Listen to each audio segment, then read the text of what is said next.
हज़रत मोमिनीन, हज़रत सामीन, अस्सलामु अलैकुम वरहमतुल्लाहि वबरकातुहू। इस वक्त मैं हाज़िर हुआ हूँ आपके हमरा एक बेहतरीन टॉपिक, एक बेहतरीन सब्जेक्ट के साथ, जिसमें हमारे साथ हमारे मेहमान रहेंगे, हमारे गेस्ट हैं डॉक्टर अब्बास अज़ानी जलालपुरी साहब, और हम गुफ्तगू करेंगे आज खुदाए सुखन मीर अनीस अलैहिर्रहमा पर, खुदाए सुखन मिर्ज़ा सलामत अली दबीर अल्लाहु मकामों पर। और ये क्योंकि एक ऐसा सब्जेक्ट है जो अभी तक तशना है, इतनी गुफ्तगू हो जाने के बाद भी नहीं हो पाई, और इस पर सबसे पहले जो हम गुफ्तगू करते हैं जो कि बेसिक चीज़ें होती हैं कि आपकी विलादत कब हुई, उस और किस सन में हुई, और फिर आपकी जो ज़िंदगी गुजरी, फिर आपकी वफ़ात की, तो मुकम्मल हम इस पर गुफ्तगू करेंगे आपके साथ डॉक्टर साहब। तो शुरुआत सबसे पहले की अनीस व दबीर अल्लाह मकामों की पैदाइश के बारे में पहले आप थोड़ा सा तज़किरा। बिस्मिल्लाहिर्रहमानिर्रहीम। सलाम अबू ज़र भाई, सलाम हमारे नाजरीन और सलाम हमारे सामीन। तो आपका बुनियादी सवाल, हज़रत सरकार अनीस और हज़रत सरकार दबीर की विलादत कब हुई? 1802 में मीर अनीस पैदा होते हैं और 1803 में हज़रत मिर्ज़ा दबीर पैदा होते हैं। इसी तरीके से बिल्कुल एक साल का फ़र्क है, और वफ़ात में भी बिल्कुल एक साल का फ़र्क है। 1874 में खुदाए सुखन मीर अनीस की वफ़ात होती है और 1875 में हज़रत मिर्ज़ा दबीर की, बल्कि कुल 3 महीने का, दिसंबर में 3 महीने का फ़र्क है। दिसंबर में मीर अनीस की वफ़ात होती है और फिर मार्च में 2025 में मिर्ज़ा दबीर की। अच्छा, अब आप ये भी अजीब व गरीब देखें कि दोनों में कुल 1 साल का फ़र्क है। अच्छा, विलादत में भी, वफ़ात में भी। अच्छा, जब हम इसको मिलाते हैं तो 72 साल की ज़िंदगी अनीस को भी मिलती है, 72 साल की ज़िंदगी दबीर को भी मिलती है। इसका मतलब करबला के 72 शहीदों के इश्क में इस कदर फ़ना हो गए कि अल्लाह ने दोनों को 72 साल की बराबर की ज़िंदगी भी अता की। ये देखिए अजीब व गरीब बात है। तो अच्छा, अब ये जिस सन में हम बात कर रहे हैं 2024 में, तो ये मीर अनीस की वफ़ात के 150 साल पूरे हुए हैं और 25 में मिर्ज़ा दबीर के। इस हवाले से भी आपने जो गुफ्तगू के लिए ये मौजू छेड़ा, तो मुझे लग रहा है उनको खराज अक़ीदत का ये बेहतरीन मौका है कि 150 साल जो बरसी है वो उनकी हम कर रहे हैं। तो अभी इस सिलसिले में मैंने हैदराबाद दक्कन में भी एक मजलिस पढ़ी और वहाँ मैंने देखा कि लोगों को अनीस और दबीर अज़बर हैं, याद हैं, 100 बंद लोगों को। ये मुझे लग रहा है, आप देखिए कि जब हज़रत गालिब की जब विलादत का दिन आता है और जब उनकी वफ़ात का दिन आता है, तभी वो याद किए जाते हैं। अल्लामा इक़बाल, यौम उर्दू मनाया जाता है, मगर उनकी विलादत के दिन ही और एक दिन उनके वफ़ात को। लेकिन 24 घंटे में कोई ऐसा मिनट मुझे बता दीजिए जब अनीस और दबीर दुनिया के किसी न किसी गोशे में पढ़े ना जाते हों। तो इस साले सवाब का जो सिलसिला, उसके हवाले से, सलाम के हवाले से, मरसिये के हवाले से। अच्छा, कभी आप ये भी तो गौर कीजिए कि ऐसा क्यों है? असल में गालिब का जो महबूब था वो मर गया, तो फिर गालिब की जो शायरी की ज़िंदगी है वो भी गोया कम हो गई, महबूब के साथ रुखसत हो गई।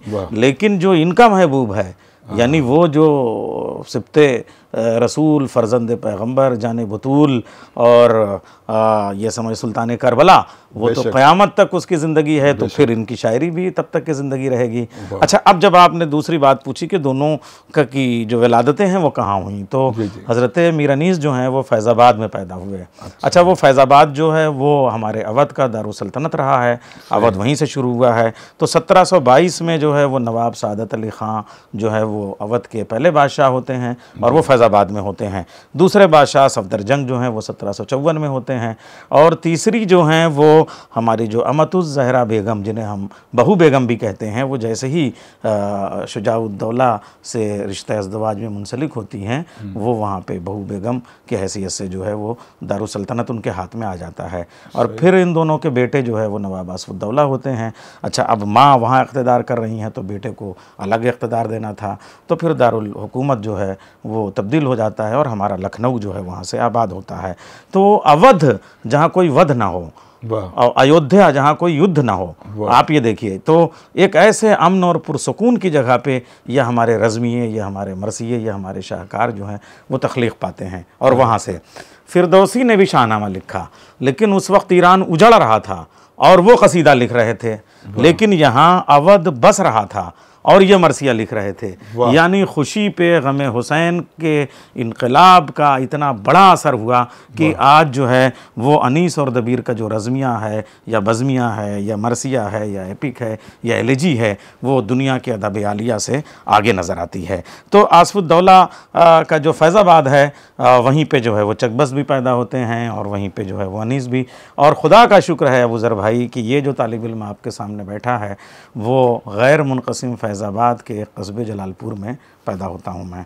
अच्छा, वो चूँकि मेरे वालिद साहब अज़ादार हुसैन करबलाई के एक मरहूम के एक दोस्त जो आज भी हयात हैं, मास्टर ज़व्वार हुसैन करबलाई, और उनके बेटे आप भी वाकिफ़ होंगे मौलाना मोहम्मद कासिम साहब, जहाँ तबलीग में वाबस्ता हैं वो, जिनका ताल्लुक जौनपुर से, वो जलालपुर से है। तो वो 1975 से लेके 1987 तक फैज़ाबाद में रहे मुलाजिमत में। अच्छा, चूँकि मेरे वालिद के दोस्त थे तो मैं 85 में यहाँ आया, यानी मैं 8 बरस की उम्र में लखनऊ आ गया था। तो यहाँ आने से पहले भी और बाद भी चूँकि वतन तो आना जाना होता था, तो फैज़ाबाद में जब से अवध कायम हुआ, यानी जो 1722 है, यानी सादत अली ख़ां का जो ज़माना है, तब से वहाँ पे आज़ादारी हो रही है, ताज़ियादारी हो रही है। और जो बाबरी मस्जिद का चबूतरा है उस पर एक बड़ा ताज़िया रखा जाता था। अच्छा। और सामने सैयदवाड़ा था, तो उसमें 3-4 बरस तक मैंने जो है वो खमसा 5-5 मजलिसें उस ताज़िए के सामने हमारा बचपन गुजरा है और मजलिसें पढ़ी हैं वहाँ पे। और उसके बाद में जो है वो ज़माने आज का राम मंदिर है, जो अब वो तब्दील हो गया, तो वहाँ पे वो मजलिसें होती रही हैं। और इसी तरीके से मिर्ज़ा दबीर जो हैं वो ज़ाहिर सी बात है दिल्ली और जो आप कहिए कि किला मुअल्ला और वो जो लाल किले का इलाका है, अब उस ज़माने में वहाँ पे मिर्ज़ा दबीर पैदा होते हैं। अच्छा, जैसे इनका एक ख़ानदान है 5 पुश्त से जो है वो शम्मतदाही वाला, वैसे ही जो उनके ख़ानदान में उनके जो 5वें दादा हैं वो उनकी एक ऐसी मसनवी है मिर्ज़ा सलामत अली दबीर की फ़ारसी में, जिसमें हर शेर में 2 काफ़िये हैं और 2 वज़न में उस मसनवी को पढ़ा जा सकता है। तो दोनों के पास एक पूरी जो है वो ख़ानदानी और जबिल्ली और हसब और नसब के एतबार से भी शायराना विरासत जो है वो दोनों को मिलती है। मगर कभी गौर कीजिए कि एक शख्स दिल्ली में पैदा होता है और लखनऊ आता है, एक शख्स फैज़ाबाद में पैदा होता है, वो उस ज़माने का दारुल हुकूमत है, और लखनऊ आता है। तो क्या ये लखनऊ आते हैं? नहीं। मेरा जी चाहता है कि मैं आपसे कहूँ कि ये लखनऊ मौला की तरफ से भेजे जाते हैं कि दोनों जाएं और दोनों जो हैं वो मरसिया निगारी को आसमान पे और मेराज पे पहुंचाएं। तो अच्छा, दोनों में आप देखिए कि निस्बतें भी, मिर्ज़ा सलामत अली दबीर, अगर आप जो मीर बबर अली के साथ दबीर लगा दीजिए और अगर सलामत अली के साथ अनीस लगा दीजिए तो लगता है कि दोनों का उन्स एक है और दोनों का शिको एक है। अब एक बात और कि दोनों में ये कामयाबी जो है वो क्यों पैदा होती है और क्यों इस तरीके से तरक्की करते हैं, देखिए ये असल में इंसान के अपने जो कोशिशें होती हैं और इक्तिसाब होता है उससे कुछ नहीं होता, बल्कि इसमें कहीं ना कहीं ताईद मासूमीन भी शामिल होती है। कभी आप गौर कीजिए कि मीर अनीस इतने नरम कलाम, और पूरा लखनऊ में जो गुफ्तगू में लताफत है, जो मलाहत है, जो सलासत है और जो पहले आपकी कैफियत है, उसमें जब ये गुफ्तगू करते थे हज़रत अनीस और हज़रत दबीर तो इतने नरम लहजे में कि सामने बैठे हुए शागिर्द जो हैं वो सुन नहीं पाते थे और ख़ुद अपने आप ना सुन पाए, इतनी नरमी से। ये शाइस्तगी थी, ये शुस्तगी थी, ये जस्तगी थी, ये बरचस्तगी थी, ये खुश सलीक़ी थी उनकी, वो खुश लिबासी उनकी, खुश वज़ा, खुश क़ता, ये हज़रात होते थे। लेकिन कभी गौर कीजिए कि जब ये मिंबर पे बैठते थे और मरसिया पढ़ते थे तो 10-10 हज़ार का मजमा होता था, और वो कोई हाल में है और कोई हाल के बाहर है, कोई अज़ाख़ाने में है, कोई दीवारों के उस पार है, कोई सहन में है, गर्मी की धूप में जो है वो लोग बैठे हुए हैं। और है कोई बंदा जो ये कहे कि मुझे मीर अनीस की या मिर्ज़ा दबीर की आवाज़ न पहुँची हो, तो मुझे बताइए कि आज तो माइक की ईजाद है, तब तो माइक भी नहीं था। तो ये ताईद मासूमीन के अलावा हम इसे और क्या कहेंगे। और उसका एक सबब और भी है भाई कि ये दोनों हज़रात वो थे कि दोनों नमाज पंजगाना, नमाज शब और इसके साथ साथ जो है वो कभी इसके पाबंद तो थे ही, मगर कभी उन्होंने हराम ग़िज़ा अपने मुंह को नहीं लगाई। दोनों तस्बीहाते हज़रत फ़ातिमा ज़हरा सलामुल्लाह अलैहा के पाबंद थे।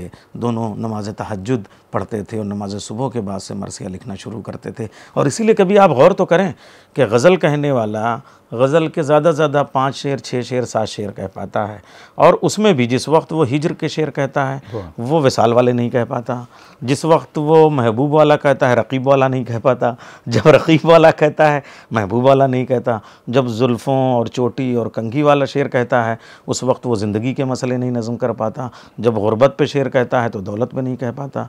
मगर कभी गौर कीजिए कि ये दोनों बुज़ुर्ग यानी हज़रत अनीस और हज़रत दबीर भी जब अपने शागिर्दों को बिठाते तो कहते थे मुख्तलिफ़ बहरों में कि तुम हज़रत अली अकबर का मरसिया उठा लो, तुम हज़रत मोहम्मद का मरसिया उठा लो, तुम हज़रत कासिम का मरसिया, तुम गाज़ी अब्बास का मरसिया उठा लो, तुम सरकार मौला हुसैन का मरसिया उठा लो।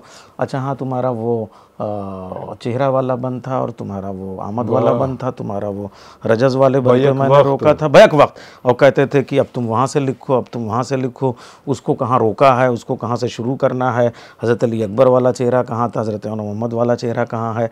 ज़रा आप सोचिए कि हम तो 2 शेरों में जो है वो हमारा हाफ़ज़ा गायब हो जाएगा और वो किस तरीके से सबको लिखाते चले जाते थे। लिखने वाले आजिज़ आ जाते थे, इतना ज़्यादा ये लिखाते थे। इसका मतलब ये ख़ुद नहीं बल्कि गालिब सरीर खामा नवाए सरोश है, आते हैं गैब से ये मज़ामी ख़याल में। तो कोई गैबी ताकत थी जो इनसे शेर कहलवाती थी। तो ये इनके हाफ़िज़े का आलम था, ये इनकी ज़हानत का आलम था। तो आप और शायद दोनों की मोहब्बत भी आप ये देखिए कि लखनऊ में कहा जाता है कि साहब बड़ी चश्मकें थीं, ऐसा नहीं है, बल्कि जिस वक्त जो है वो यानी कि 1874 में हज़रत मीर अनीस का इंतकाल होता है तो मिर्ज़ा दबीर जो है वो वो मजलिस में शामिल होते हैं चेल्लुम में, और उसके बाद जो क़त तारीख़ वो कहते हैं वो कमाल है साहब, अजीब मारके का क़ता है वो, और जो उनकी लहद पर लिखा हुआ है आसमां बे मेहरे कामिल सिदरा बे रूहुल अमी तूरे सीना बे कलीमुल्लाहो मिंबर बे अनीस। इसमें जब आप अदद निकालेंगे तो पहले मिसरे में जो अदद आता है यानी अलिफ के 1, सीन के 60, मीम के 40, अलिफ के नून 1, नून के 50, बे के 2, ये के 10, मीम के 40, हे के 5, रे के 200, काफ के 20, अलिफ के 1, मीम के 40, लाम के 30, सीन के 60 और दाल के 4 और रे के 200, हे के 500 और बे के 2 और ये के 10 और मीम के 40, अगले मीम के 40, दाल के 4 और हे के 8 और अलिफ के 1, लाम के 30, अलिफ के 1, मीम के 40, ये के 10, नून के 50, सब मिला के 929 अदद बनते हैं। ऐसे ही मिसरे सानी में 945 और जब दोनों को जोड़ दीजिए तो 1874 बरामद होते हैं। ये तो इसका अददी हुस्न है।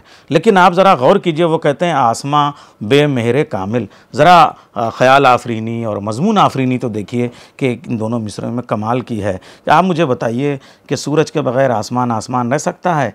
तो आसमां बे मेरे कामिल, सिदरा बे रूहुल अमीन, सिदरतुल मुंतहा, अगर वहाँ जिब्रील ही ना हो तो कैसा सिदरतुल मुंतहा?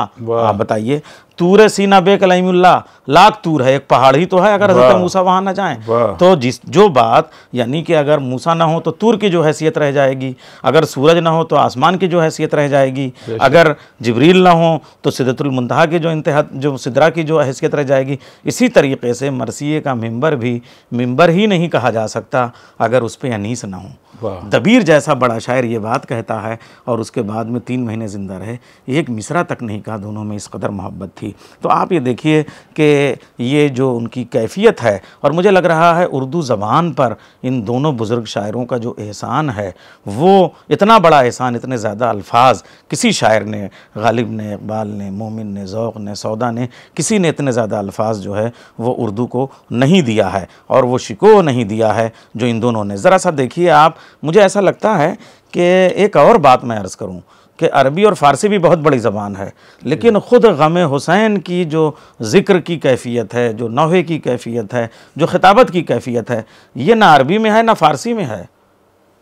बात तो मैं बड़ा सख्त कह रहा हूँ बहुत, लेकिन यकीनन ऐसा लग रहा है कि जो उर्दू ज़बान का करबल कथा से लेके अनीस और दबीर के मरसियों तक जो इसका तश्कीली मिजाज है, जो इसका दाखिली आहंग है, जो इसका खारजी मंजरनामा है, वो हमें हुसैन ने तरतीब दिया है। इसलिए कि उर्दू की पहली नस्र की किताब भी फजली की करबल कथा है। इसीलिए एक बात और मैं अर्ज़ कर दूँ, आप मुझसे कभी कभी पूछते रहते हैं कि इस ज़माने में उर्दू का क्या होगा, यहाँ उर्दू का क्या होगा, अमेरिका कनाडा में उर्दू का क्या होगा।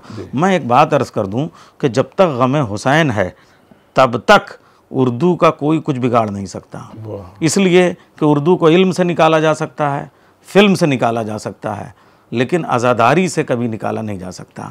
तो जब तक अज़ाए हुसैन रहेगी तब तक उर्दू ज़िंदा और सलामत रहेगी। तो मुझे लग रहा है कि जो गज़ल जो है एक महदूद मौज़ूआत तक महबूब और हिजर और विसाल तक महदूद थी, उसे ज़िंदगी के तमाम तर रिश्तों के साथ, रिश्तों के रख रखाव के साथ, रिश्तों के तक़द्दुस के साथ, गज़ल में सिर्फ़ एक महबूब आता है, मसनवी में सिर्फ़ एक राजकुमार और एक राजकुमारी आती है, और रुबाई में सिर्फ़ एक पंदो नसाह करने वाला एक वाइज़ हमारे सामने आता है, कसीदे में सिर्फ़ एक बादशाह की तस्वीर सामने आती है, और गीत में सिर्फ़ एक कोई जो है वो आशिक़ और माशूक़ की तस्वीर सामने आती है। लेकिन बाप बेटा, बाप बेटी, माँ बेटा, माँ बेटी, भाई बहन, चचा भतीजा, मामू भांजा, फूफी और भतीजा, आका और ग़ुलाम, शहर और शहरी, दीन और मजहबी, ये जो रिश्ते खुदा और बंदा, आका और ग़ुलाम, ये जो तमाम रिश्ते जो हैं वो मरसिये में पाए जाते हैं।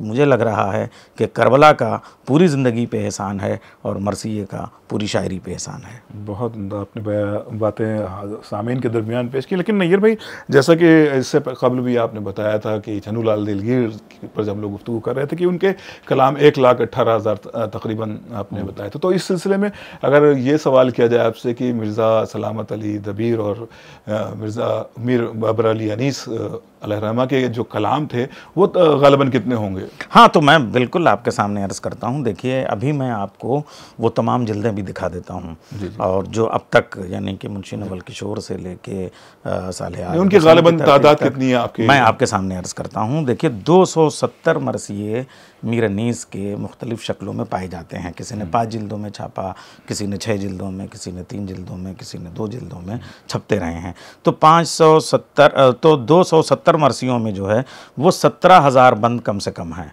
तो 17,000 बंद में कम से कम 51,000 शेर, और 51,000 शेरों में मीर अनीस के यहाँ कम से कम जो मिसरों की तादाद है वो 1,02,000 मिसरे तो कम से कम पाए जाते हैं। ये सिर्फ मरसियों के।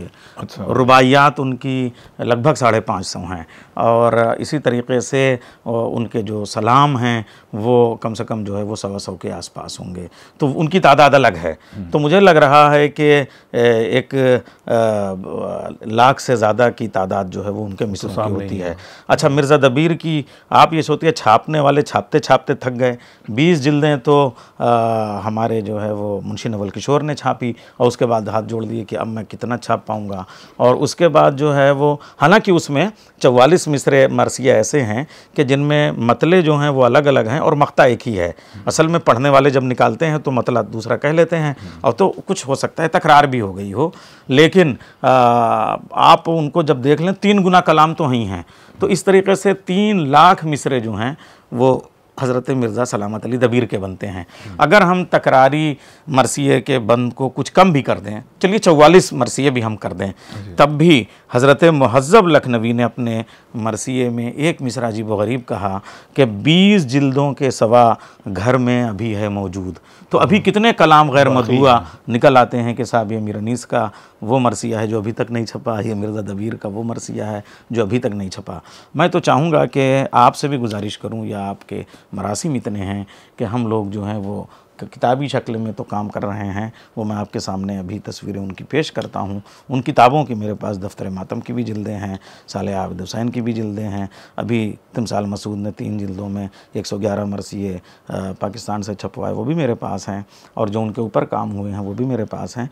लेकिन अब हम कम से कम सोशल मीडिया के ज़रिए से, ताकि इंटरनेट पे उनसे इस्तेफ़ादा किया जा सके, या किसी वेबसाइट पे ऐसा हो सके, जैसे हालांकि वो तो अल्लाह का कलाम है, कुरान करीम में एक लफ्ज़ को आप क्लिक कीजिए तो कहाँ कहाँ इस्तेमाल हुआ जाता है। नजुल बलागा का कौन सा लफ्ज़, फ़ारसी में फ़िरदौसी और मौलाना रूम पे जो है वो ईरानियों ने काम किया है, उनका जो लफ्ज़ कहिए वो कहाँ कहाँ कैसे इस्तेमाल हुआ आ जाता है। ये आप जो है वो इस कदम को कम से कम इसमें इनिशिएट लें, और मीर अनीस का मुकम्मल कलाम इसी तरीके से और मिर्ज़ा दबीर का मुकम्मल कलाम इसी तरीके से वो इंटरनेट पर आ जाए, ताकि नई जनरेशन उससे खूब फ़ायदा उठाए। और इसलिए कि यह सिर्फ ज़बान का मामला नहीं, बल्कि उस तहज़ीब और अज़ाई तहज़ीब का मामला है, हमें काम काम करना चाहिए। तो नाज़रीन, बहुत सी किताबें डॉक्टर अब्बास हज़ानी जलालपुरी साहब ने यहाँ पर जमा कर रखी हैं। कुछ इस वक्त फ्रेम में हैं, कुछ फ्रेम के बाहर हैं। एक एक करके हम आपको इन किताबों के बारे में भी बता दें और इससे इनके क्या हवाले आप देखिए अबूज़र भाई, चाहते हैं। ये मुंशी नवल किशोर ने सबसे पहले मरासी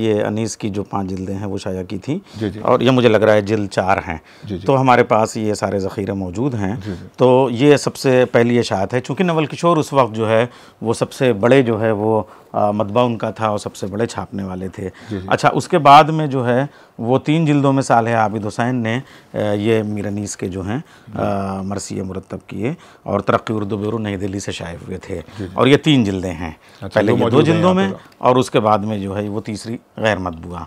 और उसके बाद में अभी जो लेटेस्ट हमारे यहाँ 3 जिल्दों में तिमसाल मसूद ने जो है वो ये कराची में जो है वो शाया कराए हैं। 111 मरसिए हैं ये।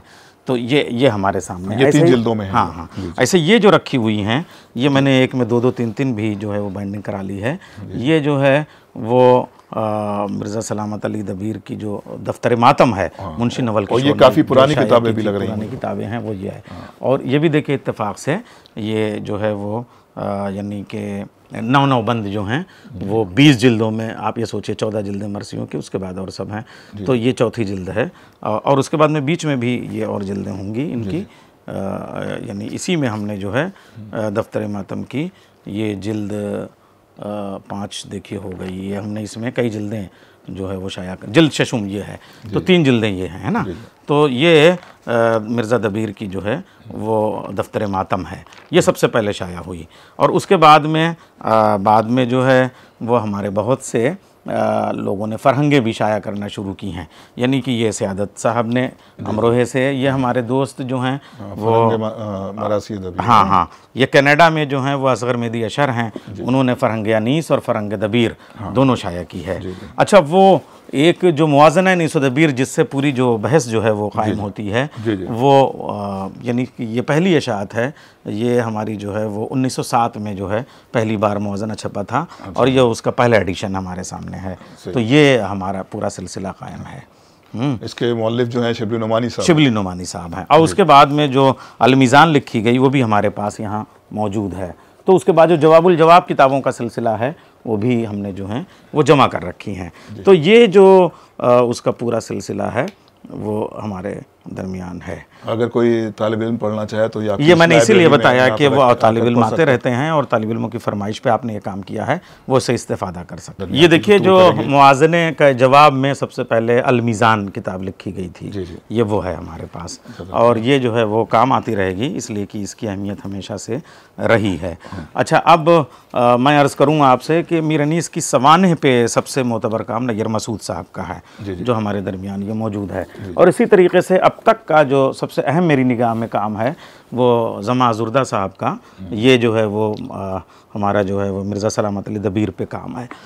इसके अलावा अनीस शनासी एक तो हमारे फ़ज़ल इमाम साहब की किताब है और ये जो है वो गोपी चंद नारंग की किताब है। और ये तलाश दबीर जो है वो काज़िम अली ख़ान साहब, यानी ये सोनू साहब जो है जो एरा मेडिकल कॉलेज के, इनके वालिद साहब। अच्छा, मरसिए की जमालियात पे ये आबिद हुसैन हैदरी साहब का बड़ा अहम काम है। और मुझे लग रहा है कि अवध में उर्दू मरसिए का इर्तिक़ा और उसके साथ जो है वो अनीस के जो रज़मिया शायरी पे यह अकबर हैदरी साहब का काम बहुत अहम अब तक है। एक किताब इधर जो है वो उर्दू मरसिए में हिंदुस्तान, ये जो है वो आगा मोहम्मद बाकर का बड़ा अहम है। और अनीस तक का उर्दू मरसिए का इर्तिक़ा जो है वो डॉक्टर मसीहुज़्ज़मा का काम है। तक़ी आब्दी ने इधर बहुत काम करना शुरू किया और ख़ास तरीके से मिर्ज़ा दबीर पे कनाडा वाले, वो उनकी 7 किताबें आईं। वो मैं इसलिए आपके सामने नहीं पेश कर रहा हूँ कि अभी इसी साल मैंने उनके ऊपर जो है वो एक PhD गाइड की और हमारी शागिर्द हैं डॉक्टर बुशरा सिद्दीकी, उन्होंने ये काम किया है और कि उन्होंने दबीर पे कितने काम और किस तरीके से किए हैं। तो सिलसिला जारी है। तो दबीर शनासी पे अल्लाह का शुक्र है कि अब बहुत रुझान हो रहा है, लोग मिर्ज़ा दबीर और मीर अनीस को पढ़ना चाह रहे हैं। और आप के पास भी बार बार फ़ोन आ रहे हैं, हमारे पास कमेंट्स भी हैं कि इस पर जो हमारे रिसर्च स्कॉलर्स हैं ख़ास तौर से उनके लिए बहुत बेहतरीन कंटेंट होगा और इसमें से वो बातें उनको पता चलेंगी जो शायद सिर्फ किताबों में हैं। और उनको ये भी सबसे बड़ी आसानी फराहम होगी कि आपके ज़रिए इत्तला होगी यहाँ पर कौन कौन सी किताबें हैं और कौन कौन सी बुक्स से वो इस्तेफादा कर सकते हैं। अच्छा, यही नहीं बल्कि हमारे यहाँ जो बच्चे PhD कर रहे हैं उनमें हम मरसिए पे ख़ास तवज्जो देते हैं। तो हैदर अली नाम का एक तालिब इल्म है, हमारा हमवतन है, वो काज़िम अली ख़ां की जो मरसिए पे काम है उन पे PhD उसकी मुकम्मल होने वाली है। काजी असद साहब मरसिए की तनकीद का तनकीदी मुतालिया, तो उसमें भी अनीस व दबीर पे मुआज़ने के बाद से जो बहसें हुई हैं वो हो रही हैं। तो ये सब सिलसिले हैं और अनीस व दबीर के लिए इंशाअल्लाह गुफ्तगू का सिलसिला भी जारी रहेगा। यकीनन बहुत सी बुक्स आपके सामने पेश की डॉक्टर अब्बास ज़ानिया जलालपुरी साहब ने, जो कि इनकी लाइब्रेरी में यकीनन वो ज़ीनत है और उन तालिब इल्म के लिए और स्टूडेंट्स के लिए, रिसर्च और स्कॉलर्स के लिए यहाँ के दरवाजे हमेशा खुले हैं, जब भी चाहें आएँ यहाँ पर पढ़ सकते हैं। तो गुफ्तगू को आगे करते हैं, जो कि हमारा टॉपिक है मीर अनीस और मिर्ज़ा दबीर अल्लाह मकाम हूँ। तो बहुत सी गुफ्तगू हमारे साथ जारी और सारी रही डॉक्टर साहब की। तो इस सिलसिले में एक सवाल, और जो अहम सवाल ये है कि जो शिनाख्त है दोनों हजरात की वो है शायरी, तो क्यों ना इनकी शायरी पर गुफ्तगू हो जाए और कुछ ऐसे शेर सामीन तक पेश कर दिए जाएँ जो हमारे स्टूडेंट हैं उनके भी काम आ सके। कुछ ऐसे शेर डॉक्टर साहब सुना दिए या बता दीजिए, उनकी शरह कर दिए जो सिलेबस में भी काम आ सके। बहुत शुक्रिया। अच्छा देखिए, ऐसा है कि हम अभी सब कुछ नहीं सुनाएंगे अबू ज़र साहब, इसलिए कि वफूर तख्लीक़ और वफूर इज़हार से बड़ी चीज़ होती है ज़ब्त तख्लीक़ और ज़ब्त इज़हार। सब कुछ कह देना बहुत बड़ी बात नहीं है। मौला अली ने नहजुल बलागा के कलमात क़िसार में एक अजीब व गरीब जुमला कहा कि जो जानते हो, जो नहीं जानते वो बिल्कुल ना कहो, और जो जानते हो वो भी सब ना कह दो। तो मुझे लग रहा है आज गुफ्तगू बड़ी तवील हो जाएगी। अगर हमारे बच्चों को दिलचस्पी है तो हम इंशाअल्लाह अनीस और दबीर की इनफरादी तौर पे अलग अलग सिफ़ात पे जो है वो अलग अलग गुफ्तगू कर लेंगे, और मरसियों के हवाले से, ममदू के हवाले से, मसलन मीर अनीस ने हज़रत अब्बास के हवाले से कैसे मरसिए कहे, मिर्ज़ा दबीर ने कैसे कहा, हज़रत अली अकबर के हवाले से, हज़रत मोहम्मद के हवाले से, या चेहरे में क्या कहा, रजज़ में क्या कहा, और जंग में कैसे कहा, बैन में कैसे कहा। तो आज हम सिर्फ जो है वो चेहरा और जो ताल्ली होती है उसके हवाले से 4-5 बंद जो है वो मीर अनीस के पढ़ेंगे और 4 बंद, और फिर उसके बाद में आप जो हुक्म करेंगे। तो पहले मीर अनीस की जो ताल्ली देखिए, तो सुबुक हो चली थी तराजूए शेर, मगर हमने पल्ला गिरा कर दिया, मेरी कद्र कर ऐ ज़मीन सुखन, तुझे बात में आसमा कर दिया। अब देखिए इसमें जो बात में कहा है, लखनऊ वाले जो है वो बात से बात पैदा करना जानते हैं और बात की बात बनाना जानते हैं, और इसमें कितने मुहावरे हैं। तुझे बात में यानी बातों बातों में आसमा कर दिया, और तुझे बात में यानी गुफ्तगू में आसमा कर दिया। तो ये जो एक एक लफ्ज़ में जो किनाए हैं, जो इस्तिआरे हैं, वही मीर अनीस की शायरी का कमाल है। ऐसे ही एक सलाम से, और वो सलाम क्या कहने साहब, मुझे लग रहा है सबको अज़बर है, सदा है फ़िक्र तरक्की बुलंद बीलों को, हम आसमान से लाए हैं इन ज़मीनों को। देखिए आसमान से ज़मीन को लाना, और ये ज़मीन जो है वो मरसिए की ज़मीन है, जिसमें रदीफ़ और काफ़िया है, जिसमें बहर और वज़न है, लेकिन ये ज़मीन जो है वो आसमान से लेके आए हैं। तो हर जगह उनके यहाँ लफ्ज़ एक होता है, मगर बिटवीन द लाइन्स वो कहते कुछ हैं और माने कुछ और निकलते हैं, और उसके बाद में सुनने वाला हैरान हो जाता है कि ये कह कुछ और रहे थे, कह कुछ और गए। और मुझे लग रहा है हर कहने वाला सोचता है कि जो नहीं कहा वो ज़्यादा न कह के जिस तरीके से कह दिया, अगर वो कह देते तो शायद इस तरह से न कह पाते। तो ये जो कैफियत उनके यहाँ पाई जाती है। और उसका एक शेर और लगा रहा हूँ, मज़ामीने नौ के फिर अंबार, खबर करो मेरे खिरमन के खोशा चीनों को। अबूज़र भाई, आपके वालिद गिरामी को मेरा बहुत सलाम, और बड़ी मेरी तरबियत की है उन्होंने। हम लोग जब छोटे छोटे थे और सुल्तान दारिस में पढ़ते थे, तो जब ज़ियारत को जाते थे तो आपके यहाँ हम लोग चाय पीने चले जाते थे। लेकिन आप तो लखनऊ में ही पैदा है ना जी। हाँ, तो आप नहीं समझ सकते, इसलिए कि ये जो मैं कह रहा हूँ कि लगा रहा हूँ मज़ामीने नौ के फिर अंबार, किंतु जाना होता है नहीं, अभी तक नहीं। तो आपकी खेतियाँ वगैरह वहाँ कुछ नहीं। अरे तो साहब आपको यूँ तो जाना चाहिए कि एक तो आपका आबाई वतन है, और दूसरे साहिब अवक़ात हज़रत आयतुल्ला हामिद हुसैन किंतूरी की वो सरज़मीन है, और अक़ायद पे इतना बड़ा काम, इतना बड़ा सुतून किसी और ने कायम ही नहीं किया। लेकिन मुझे फ़ख्र है और इस बात पे, अपने वतन पे, अपनी सरज़मीन पे, कि मैं एक कस्बे में पैदा हुआ हूँ। तो थोड़ा सा जो ज़राअत है, काश्तकारी है, खेती है, किसानी है, और खेत है और खलियान है, उससे थोड़ा सा लगाव रहा है। तो खलियान तो आपने देखा होगा, तो खलियान में जो है जब आपके यहाँ से फसलें काट के आती हैं तो जो मज़दूर होते हैं वो उसको जो है वो रखते हैं, और एक तरफ को अनाज रखते हैं, एक तरफ भूसे वगैरह सब रखते हैं, भूसे फूस सारी चीज़ें जो निकलती हैं, तो उसमें जो है वो जो छांटने वाले होते हैं उन्हीं को खोशाची कहा जाता है।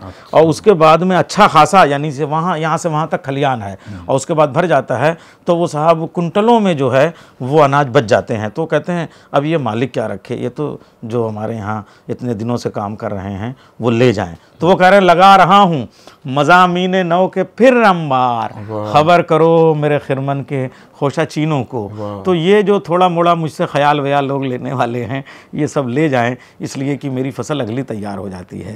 तो ये इतना बड़ा सब्जेक्ट जो है वो अच्छा। तो एक शेर, अब आप सोचेंगे कि ये तो कस्बाती और दहकानी आदमी निकला, तो एक शेर मैं इनके सलाम से आपके लखनऊ वाला भी पेश करूं, चूँकि वो जिस शहर में आप मेरे इस गरीब खाने पे और मेरे कुतुब खाने पे आप बैठे हुए हैं, इस शहर की जो तहज़ीब है, तो जिस तहज़ीब पे मीरानीस ने यहाँ लिखा है तो यहाँ वालों के ज़रिए ही उनको समझा जा सकता है। तो लखनऊ से ज़्यादा कोई इस शेर को समझ भी नहीं सकता है। और चूँकि इसी सलाम का वो शेर है कि साहब ये झुर्रियाँ नहीं हाथों में, ज़ोफ़े पीरी ने चुना है जामे असली की आस्तीनों को।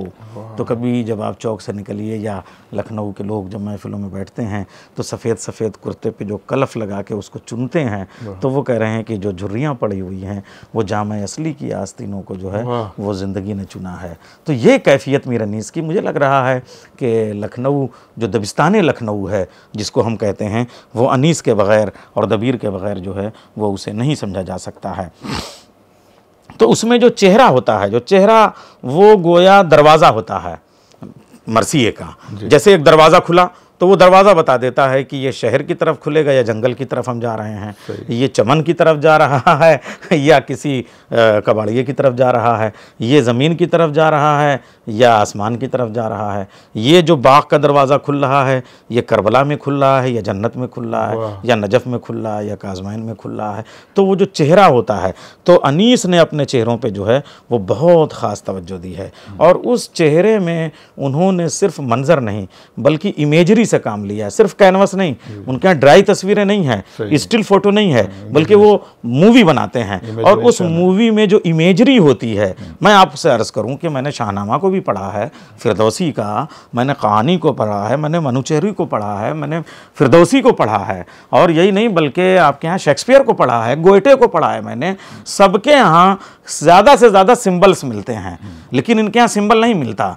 मुशब्बा और मुशब्बा बेही के बीच से हरफ शिबा को गायब करके इस्तिआरे और मेटाफर के ज़रिए से वो जो इमेजरी का काम, इमेजरी का मतलब होता है बात से बात पैदा करना, मंजर से मंजर पैदा करना, माना से माना निकालना, वो काम ये अपने चेहरों से ही शुरू कर देते हैं। और ये कमाल जो है वो यानी जो इदराक से इजहार तक का सफ़र है, तरसील से इबलाग तक का सफ़र है। जो कुछ आपने करबला को महसूस किया है उसे अपने कारी और सामे तक पहुंचाने का सफ़र है, ये इन्होंने अपने चेहरे से शुरू कर देते हैं। ये बड़ा कमाल है इनका।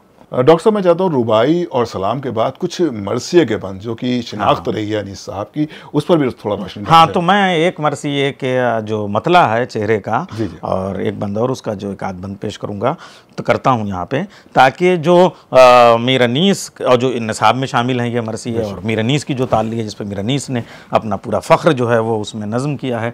नमके खान तकल्लुम है फसाहत मेरी, नातिक़े बंद हैं सुन सुन के बलागत मेरी, रंग उड़ते हैं वो रंगी है इबारत मेरी, शोर जिसका है वो दरिया है तबीयत मेरी, उम्र गुजरी है इसी दश्त की सयाही में, पांचवी पुश्त है शब्बीर की मद्दाही में।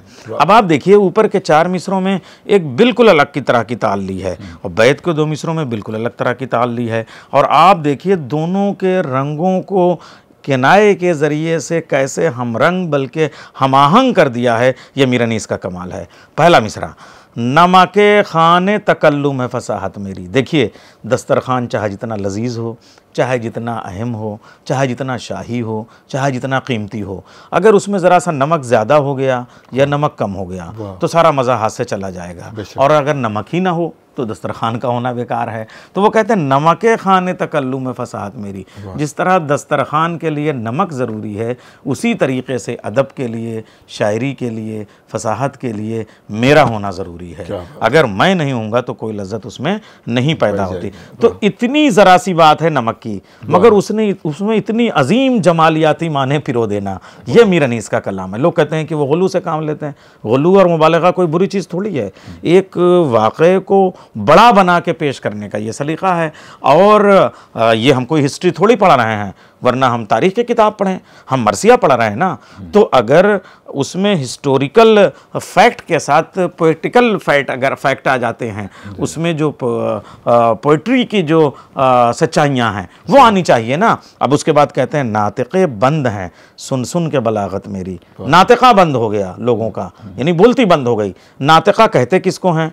हर वो चीज़ जो एहसास को आवाज़ दे दे, हर वो चीज़ जो ख़याल को अल्फाज दे दे, उसे नातिक़ा कहते हैं। मसलन एक बच्चा जो आहूँ जूं जूं मम मम कहता है, वो भी जो है वो नातिक़ा है, वो जो भी जिससे आवाज़ पैदा हो। इसीलिए अल्लाह ताला ने अपने हबीब मेरे नबी करीम हज़रत मोहम्मद मुस्तफ़ा सल्लल्लाहु अलैहि वसल्लम के लिए कहा, वमा यंतक़ु अनिल हवा इन हुवा इल्ला वह्युन यूहा, कि मेरा नबी ये जो नातिक़े में कुछ भी नहीं बोलता वो सब वही होती है। अगर मेरा नबी खाली इशारा कर दे तो वो वही है। उसके लब जो हैं वो कुरान के वरक़ हैं, वो वही बोलता है जो वही बोलती है। अब ये कह रहे हैं कि जो भी बोलने वाले हैं, जितने भी शायर हैं, जितने साहिबान सुख़न हैं, नातिक़ा बंद है सुन सुन के बलागत मेरी बलागत को। अब वहाँ फसाहत है, यहाँ बलागत है। फसाहत किसे कहते हैं, बलागत किसे कहते हैं? ज़रा आप गौर कीजिएगा। वो यानी कि फसाहत किसी शायर के यहाँ जो है वो कोई भी चीज़ इस तरह से कहो कि समझ में आ जाए, लेकिन मौका और महल के साथ कोई चीज़ कही जाए। यानी मसलन आपको आप आ गए तो मैं कहूँ पानी ले लीजिए, अब आप जाते हो कहते कि पानी तो ले लीजिए, तो ये बेमहल हो गया ना। इसी को मीर अनीस ने एक जगह और कहा था, तीरगी बद है मगर नेक है गेसू के लिए। तिरगी बद है मगर नेक है गेसू के लिए, है कजी ऐब मगर हुस्न है अबरू के लिए, ज़ेब है खालिसिया आरिज़ गुलरू के लिए, सुरमा ज़ेबा है फ़क़त नरगिस जादू के लिए, दाना दाकस के फसाहत ब कलाम दारद हर सुखन मौका व हर नुक्ता मकाम दारद। फिर वो कहते हैं रंग उड़ते हैं वो रंगी है इबारत मेरी। अब इसमें भी देखिए, मैं कह रहा हूँ कि मीर अनीस के यहाँ हर लफ्ज़ के पीछे एक ही लफ्ज़ के कई कई माना होते हैं। रंग उड़ते हैं वो रंगी है तबीयत, इसको क्या समझ रहे हैं आप? रंग उड़ते हैं वो मेरी तबीयत जिन रंगों से रंगीन हुई है, वो रंग जामिद नहीं है जो कैनवस पे उतारे जाते हैं, बल्कि वो रंग उड़ रहे हैं। और इस तरह उड़ रहे हैं कि चमन में खुशबू बन के फूलों को ताजगी अता कर रहे हैं और वो नई बहारों से उन्हें आशना कर रहे हैं। रंग उड़ते हैं वो रंगी है तबीयत मेरी। अच्छा, मेरी तबीयत में वो रंग हैं कि सुनने वालों के चेहरे का रंग उड़ जाता है। तो आप देखिए कि बैक वक्त जो है वो कई कई माना, कई कई डायमेंशंस, कई कई आबाद, कई कई जिहाद, कई कई जाविये, कई कई पहलू, कई कई जाने माना एक एक मिसरे में एक एक लफ्ज़ में मीर अनीस रखते हैं। फिर कहते हैं शोर जिसका है वो रंगी है इबारत मेरी, वो शोर जिसका है वो दरिया है तबीयत मेरी। ये शोर किसका है? वो जो नमक पहले मिसरे से शुरू हुआ था वो शोर पे आके मुकम्मल हो रहा है। नमक ही का दूसरा नाम शोर है और उसी से बना है शोरबा। मगर फिर वो कहते हैं कि साहब वो शोर, अब फिर उसके बाद शोर जिसका है वो दरिया है तबीयत मेरी। मेरी तबीयत एक दरिया है, और खाली दरिया नहीं है बल्कि मवाज है। खाली मवाज नहीं है बल्कि तलातुम खेज है। उसमें मौजें इतनी तेज उठती हैं कि उसका शोर पूरी दुनिया में फैला हुआ है। अब अगर कोई मुझसे कहे कि मीर अनीस से मैं मिला नहीं हूँ, मीर अनीस के मरसियों को देखा नहीं है, तब भी वो मेरा इनकार नहीं कर सकता, इसलिए कि मैं वो दरिया हूँ जिसका ताल्लुक सिर्फ बसारत से नहीं है, खाली देखने से नहीं है, बल्कि समाज से भी है। जो अब मुझको नहीं भी पढ़ना चाहेगा वो मेरे शोर यानी शोहरत यानी मेरी शोहरत से वो इनकार नहीं कर सकता। पूरी दुनिया में मेरी शोहरत ऐसी फैली हुई है कि ये कोई नहीं कह सकता कि मैंने मीर अनीस को नहीं सुना है। शोर जिसका है वो दरिया है तबीयत मेरी। अच्छा, अब जब उन्होंने फसाहत, बलागत, इबारत और तबीयत की मेराज पहुंचा ली तो अब कहते हैं उम्र गुजरी है इसी दश्त की सयाही में।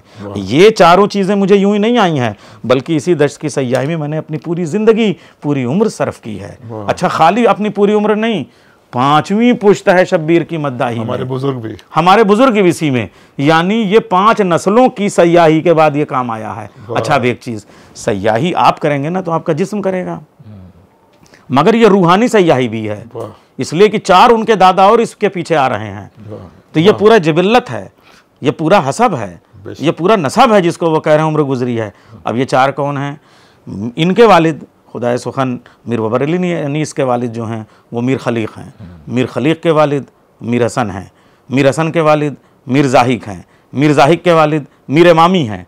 तब वो 4 के बाद में 5वें आए तो कहते हैं 5वीं पुश्त है शब्बीर की मद्दाही में। अच्छा, खाली यहीं पर रुक जाता तो हम कहते कि चलो भाई ठीक है, मगर अल्लाह का करम देखिए कि ये दुआ भी जो मांगते हैं ये ऐसा लगता है कि कबूल पहले हो गई हो, दुआ बाद में कर रहे हों।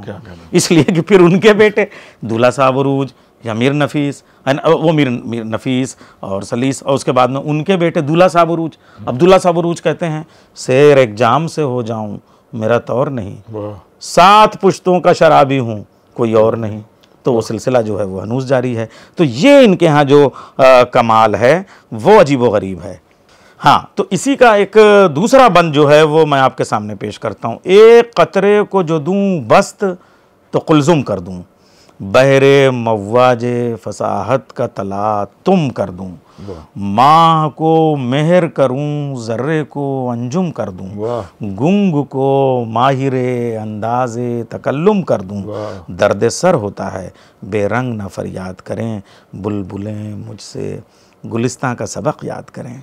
यहाँ भी जो ताली में मीर साहब ने सन्नाई फरमाई है वो अजीब व गरीब है। हालांकि दिल को क़तरा कहना तो पुराना हमारी शायरी में था। गालिब का शेर देखें, इशरते क़तरा है दरिया में फ़ना हो जाना, दर्द का हद से गुज़रना है दवा हो जाना। मगर मीर अनीस ने तो इन सबको पीछे छोड़ दिया। वो कह रहे हैं कि एक क़तरे को जो दूँ बस्त तो कुलजुम कर दूँ। बस्त माने खोलना, फैलाना। एक कतरे को मैं फैलाऊंगा उसे समंदर बना दूंगा, यानी तुम एक बूंद लेके आओगे मैं उसे समंदर बना के वापस करूंगा, ले जाओ। यानी ये मेरी सखावत और ये मेरी करीमी कि तुम एक कतरा लाओगे उसे समंदर बनाने का काम मेरा है। बहरे मव्वाजे फसाहत का तला तुम कर दूं, और सिर्फ समंदर नहीं करूंगा बल्कि उसमें तुग़यानियों की एक पूरी लहरों की एक तरतीब कायम कर दूंगा। यानी समंदर में एक लहर उठ रही है, एक लहर गिर रही है, बहरे मव्वाजे, और वो भी फसाहत के साथ, उसमें कहीं जो है वो कोई यानी भद्दापन नहीं होगा। बहरे मव्वाजे फसाहत का तला तुम कर दूं, परफेक्शन के साथ माह को मेहर करूं और मैं चाँद को सूरज। अब आप देखिए, माह को मेहर करना। अब उसे साहब, आज आप सोशल मीडिया के ज़माने में और साइंस में जब इंसान जो है वो मार्स पे, मरीख पे पहुंच चुका है, तब आपकी बात कर रहे हैं। 200 साल पहले तो लोग चाँद और सूरज को बराबर ही समझते थे कि जैसे रात में चाँद निकलता है वैसे ही दिन में सूरज होता है। लेकिन ये कह रहे हैं माह को मेहर करूं। ये 200 साल पहले जानते थे कि चाँद सूरज के मुकाबले में एक जर्रा है, मैं उसे सूरज बनाऊंगा। ये देखिए कितना साइंटिफिक अप्रोच का मिसरा है। फिर अगला टुकड़ा और क़यामत का, जर्रे को अंजुम कर दूं और उस जर्रे को मैं सितारा बना दूंगा। यानी जर्रे को सितारा बनाने का अमल ये भी मीर अनीस का साइंटिफिक काम है। गुंग को माहिरे अंदाज़े तकल्लुम कर दूं, कोई गूंगा भी आएगा तो माहिर खिताबत बना दूंगा और उसको खतीब बना दूंगा। लेकिन अब ये इन बुलबुलों से कह दो, यानी उन शायरों से मुखातिब हैं इस्तिआरे में, और कि इनसे कह दो कि ये जो अपनी शायरी मेरे सामने ला के सुनाते हैं, आप मुझे बताइए कि जो इंसान एक गूंगे को माहिर ख़तीब बनाने की सलाहियत रखता हो, वो बेरंग फरियादों से उसके सर में दर्द नहीं होने लगेगा? बेरंग फरियाद क्यों? इसलिए कि उनकी बेरंग फरियाद यूँ है कि जो बुलबुलें चीख रही हैं ये अपने गुल की मोहब्बत में उसका हुस्न अपनी फरियादों में ढाल नहीं पा रही हैं। और एक मैं हूँ कि अपने महबूब यानी जो करबला की जमालियात है वो अपने बहन में भी मैं ढाल लेता हूँ, अपने मरसिये भी मैं ढाल लेता हूँ। बुलबुलें मुझसे गुलिस्तां का सबक याद करें। इन बुलबुलों से कह दो कि चमन में कैसे गिरिया किया जाता है, ये सबक मुझसे पढ़ें। एक बात, जब हम मदरसे में पढ़ते थे तो एक किताब पढ़ाई जाती थी गुलिस्तां, एक किताब पढ़ाई जाती थी बोस्तां, और उसी के वज़न से मैंने अपने घर का नाम रखा है दबिस्तां। तो दबिस्तां में पढ़ाई जाती थी। तो वो कह रहे हैं बुलबुलें मुझसे गुलिस्तां का, उस ज़माने में भी दरस निज़ामी में ये किताब पढ़ाई जाती थी, गुलिस्तान सादी। तो वो कह रहे हैं गुलिस्तां का सबक मुझसे याद करें, आओ मेरे पास, तब मैं बताऊंगा कि इश्क का इजहार किस तरह किया जाता है, किस तरीके से बयान किया जाता है, किस तरीके से महबूब की मोहब्बत का इजहार किया जाता है। तो हालांकि गालिब ने भी कहा था, हूँ गर्मिये निशाते तसव्वुर से नगमा संज, मैं अंदलीबे गुलशने ना आफरीदा हूँ, ये सब कहा। मगर मीरनीस तो उससे कहीं आगे की कह रहे हैं कि बुलबुलें मुझसे गुलिस्तां का सबक याद करें। तो ये आपने देखा। इसी तरीके से मैं उनके चेहरे का एक और जो है वो मतला और बंद पेश करता हूँ कि या रब चमने नज़्म को गुलजार इरम कर, ऐ अब्र करम खुश्क ज़राअत पे करम कर, तू फैज़ का मबदा है तवज्जो कोई दम कर, गुमनाम को एजाज़ बयानों में रकम कर, जब तक ये चमक मेहर के परतों से न जाए, अक़ली में सुखन मेरी कलमरों से न जाए। अब आप भी देखिए कि इसमें जो रियायत लफ्ज़ी है, जो मुनासिबत मानवी है, ऐसा लग रहा है कि एहसास, आवाज़, ख़याल, जमाल, जलाल, कमाल, एक एक मिसरे एक एक लफ्ज़ से उबल रहा हो। क़यामत कर दी साहब, सारे पार्टिकुलर्स जो हैं वो ऐसा लग रहा है कि जनरलाइज हो रहे हैं। तो चमन नज़्म को गुलजार इरम कर, चमन नज़्म गुलजार इरम। चमन नज़्म क्या है? ये जो शायरी है वो नज़्म का चमनिस्तान है, इसे गुलजार इरम कर, इसे जन्नत का गुलजार कर दे।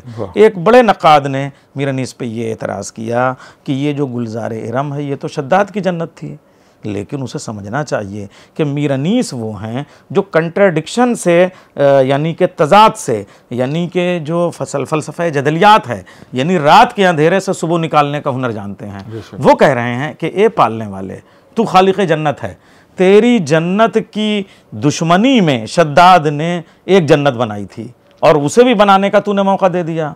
तो मैं तो तेरी जन्नत की ताईद में एक मरसिये की जन्नत बनाने जा रहा हूँ। वो सरकशी की बुनियाद पे बना रहा था, मैं बंदगी की बुनियाद पे बना रहा हूँ। वो नाफरमानी की बुनियाद पे बना रहा था, मैं फरमाबरदारी की बुनियाद पे बना रहा हूँ। वो बगावत की बुनियाद पे बना रहा था, मैं इबादत और अतात की बुनियाद पे बना रहा हूँ। तो जब उसको तू मोहलत दे सकता है तो मेरी जन्नत को जन्नत क्यों नहीं बनाएगा? लेकिन तूने उसे एक टाइम पे बर्बाद कर दिया, निस्तो नाबूद कर दिया, वो नहीं जा पाया चूंकि वो बगावत की बुनियाद पे था। और अब मैं बना रहा हूँ, तो वो तो बादशाह था, वो इतना बना ले गया, मुझे तू इक़लीम सुखन का बादशाह बना, ताकि मैं ऐसी जन्नत बना सकूं कि शद्दाद भी शर्मिंदा हो जाए, जो मेरे दुश्मन हैं वो भी शर्मिंदा हो जाएं। तो तू फैज़ का मबदा है, तवज्जो कोई कम, तेरी फैज़ान रसानी, तूने तो मूसा को भी सांसें दी हैं, फ़िरौन को भी हवाएं दी हैं, तूने सब कुछ अता किया है सबको, तो मेरी तरफ एक तवज्जो कोई दम कर, यानी किसी दम अपनी फैज़ रसानी की फूंक मेरे ऊपर दम कर दे। गुमनाम को एजाज़ बयानों में रकम कर। गुमनाम एजाज़ बयान दोनों कंट्राडिक्शन है, जहाँ एजाज़ बयानी होगी वहाँ गुमनाम ना होंगे, जहाँ गुमनाम होंगे, जहाँ गुमनाम नहीं होंगे वहाँ एजाज़ बयान होंगे। तो गुमनाम को एजाज़ बयानों में रकम कर, यानी मैं एजाज़ बयानों में शुमार किया जाऊँ जब तक ये चमक मेहर के परतव से न जाए। यानी ये जो सूरज है इसमें जब तक की चमक बाकी है तब तक इक़लीम सुखन मेरी कलमरों से न जाए। अच्छा, चूंकि ये इक़लीम सुखन है इसलिए आगे इक़लीम के बाद कलम लगा दिया, चूंकि वो शायरी की है ना तो कलम का लफ्ज़ लगाया। अच्छा, चूंकि कलम वो ठहरने वाला नहीं है इसलिए कलम रव लगा दिया, यानी रवां दवां कलम, और जिसकी रवानी जारी और सारी रहे और रहेगी। तो ये जो मीर अनीस के यहाँ कमाल है वो इस शान से वो बयान करते हैं कि ऐसा लगता है कि इनकी सारी दुआएं कबूल होती हैं। और फिर वो देखिए अगला बंद, तारीफ़ में चश्मे को समंदर से मिला दूं, कतरे को जो दूं आब तो गौहर से मिला दूं, ज़र्रे की चमक मेहर मुनव्वर से मिला दूं, और खारों को नज़ाकत में गुलेतर से मिला दूं, गुलदस्ता मानी को नए ढंग से बांधूं, एक रंग का मज़मू हो तो 100 रंग से बांधूं। आप देखिए कि ये जो लखनऊ का दबिस्तान शायरी है, ये इस पूरे दबिस्तान शायरी का जो इम्तियाज़ बनता है और जो इसका नज़रिया शेर बनता है, उसके बुनियाद गुजार हैं ये मिसरे। जैसे ख्वाजा हैदर अली आतिश ने कहा था, खींच देता है शबीह शेर का नक्शा ख्याल, फ़िक्र रंगी काम करती है परे परवास का, बंदिश अल्फाज जड़ने से नगों के कम नहीं, शायरी भी काम है आतिश मुरस्सा सास का। लेकिन इसमें जो नग हैं उसमें फ़िरोज़े का रंग फ़िरोज़ा है, अकीक का रंग जो है अकीक है, सुर्ख है, दुर्र नजफ़ का रंग सफ़ेद है, और नीलम का रंग नीला है, पुखराज जो है वो हरा है, पन्ना, ये सारे रंग। लेकिन अनीस तो उस शबनम के कतरे की तरह लफ्ज़ रखते हैं कि जो गुलाब की पंखड़ी पे हो तो गुलाबी हो जाए, हरे पत्ते पे हो तो हरा हो जाए, और फ़िरोज़े पे आए तो फ़िरोज़ी हो जाए। तो ये जो ब्यूटी अनीस के यहाँ है, तारीफ़ में चश्मे को समंदर से मिला दूँ। अच्छा, अब ये जो लखनऊ का साहिब ज़बान कोई है, वही ये रदीफ़ ला सकता है। मिला दूँ दो मानों में है, एक तो मिला दूँ और दूसरे कर दूँ। देखिए, दाखिली और खारजी दोनों मानों में है। देखिए, ये सिर्फ अहले ज़बान इस्तेमाल कर सकते हैं। चश्मे की तारीफ़ करूं तो समंदर का हम पल्ला बना दूं, दूसरे मानों में चश्मे को ही समंदर कर दूं। कतरे को जो दूं आप, कतरे को मैं बूंद को चाहूं तो मोती से मिला दूं या मोती कर दूं, जर्रे को मेहरे मुनव्वर से मिला दूं या जर्रे को सूरज कर दूं। अच्छा, खार जो नहायत सख्त हैं उनको मैं नरमी और नज़ाकत इतनी दे दूं कि गुलेतर ताज़ा फूल हो जाएं। गुलदस्ता मानी को नए ढंग से बांधूं। अब मैं ऐसा खल्लाक हूँ, मीर अनीस कहते हैं, और दुआ भी कर रहे हैं और कह रहे हूँ। इसका मतलब दुआ कबूल पहले है, मगर अल्लाह की खल्लाकियत का क्या शान से वो एतराफ़ करते जा रहे हैं, और हमद भी करते जा रहे हैं। उसकी हमद यानी दुआ के साथ हमद भी है, मुनाजात भी है, और ऐसा लग रहा है कि पूरा शुक्रिया भी है और मुराद भी है, चूँकि बालू मुराद से जुड़े हुए हैं।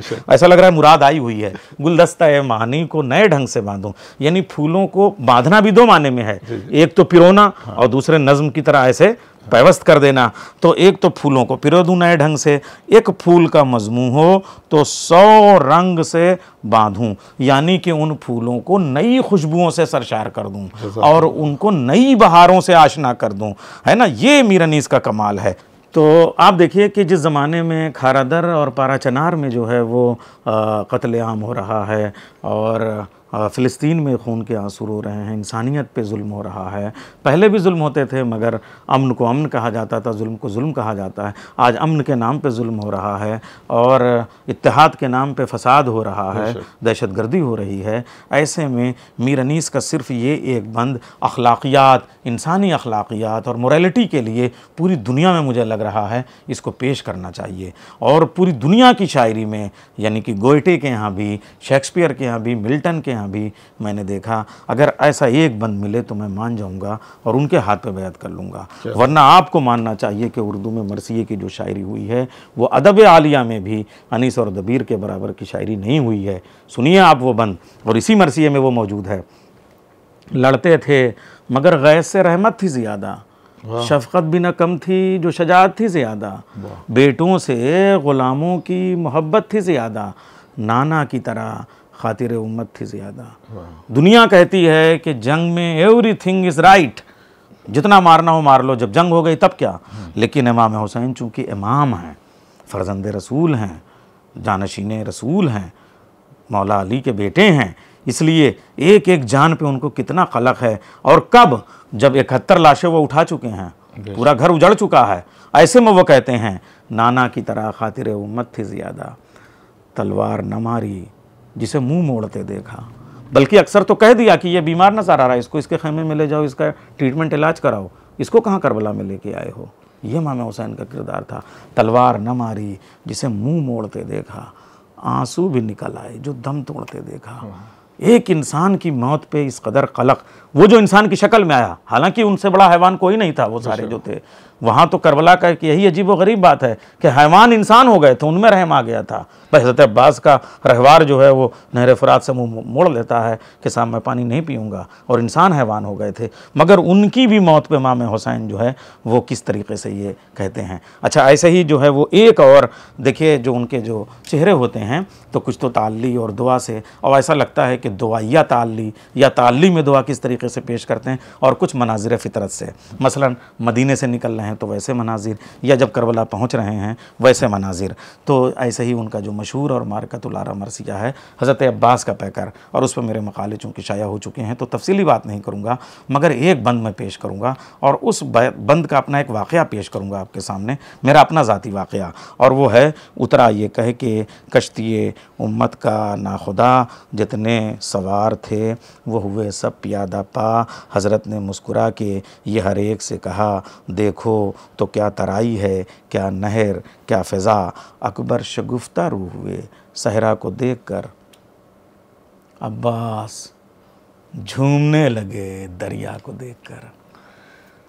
अब आप देखिए कि इसमें जो कैफियत है मनाजिर फ़ितरत की, कि हज़रत अकबर चूँकि मुअज़्ज़िन हैं और अज़ान जो है वो जंगल में गूंजती है, और वो दश्त को मदीना बनाने वाले रसूल हैं।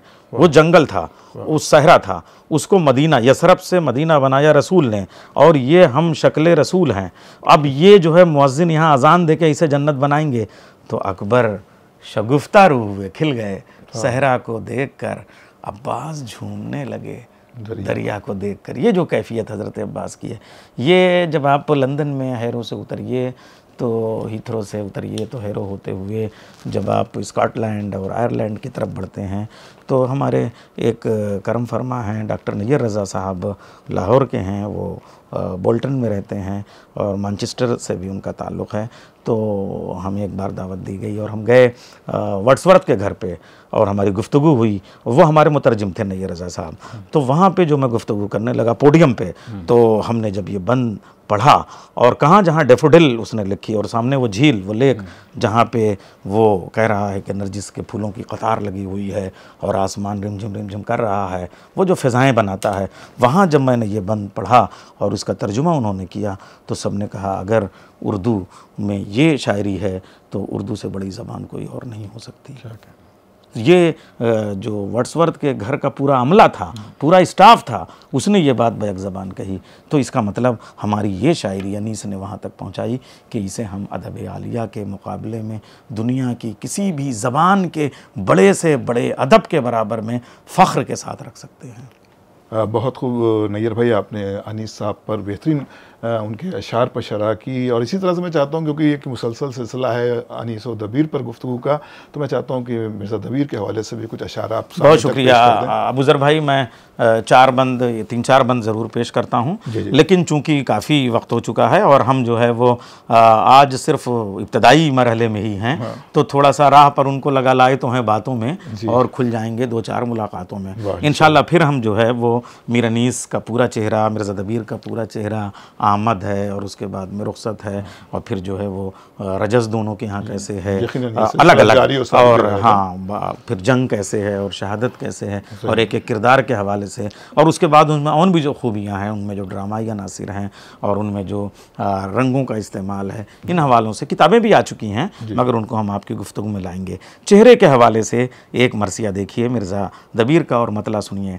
ऐ दब दबाए नज़्म दो आलम को हिला दे, ऐ तन तन ए तबा जुज़ो कुल को मिला दे, ऐ मुजज़े फ़िक्र फसाहत को जिला दे, ऐ ज़मज़मे नुत्क़ बलागत को सिला दे, ऐ बाए बयां मानिए तस्खीर को हल कर, ऐ सीने सुखन काफ से ताकाफ अमल कर।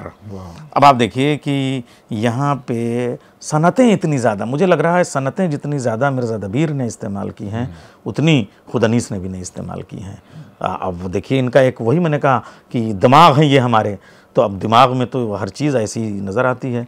सनत ज़ू काफ़ियतैन, इस एक बंद में ऐसा लग रहा है कि 2 रदीफ़ें और 2 काफ़िये हैं और रदीफ़ पहले आई है, काफ़िया बाद में आया है। हर मिसरा देखिए ऐ से शुरू हो रहा है, ऐ दबदबा ए नज़्म, ऐ तनतना ए तबा, ऐ मोजज़ा ए फ़िक्र, ऐ ज़मज़म ए नुत्क़, तो ऐ से शुरू हो रहा है। तो बिल्कुल जैसे ऐ तो आखिर में आना चाहिए था, रदीफ़ बार बार आखिर में आती है मगर यहाँ पहले आई है। अब आप देखिए क्या उम्दा खिताबिया है। उसके बाद में दबदबा, तनतना, मोजज़ा, ज़मज़मा, ये एक काफ़िया, मगर उसके बाद में हिला, मिला, जिला, सिला, ये काफ़िया, फिर दे, मिला दे, सिला दे, हिला दे, ये देखिए ये पूरा एक रदीफ़ का।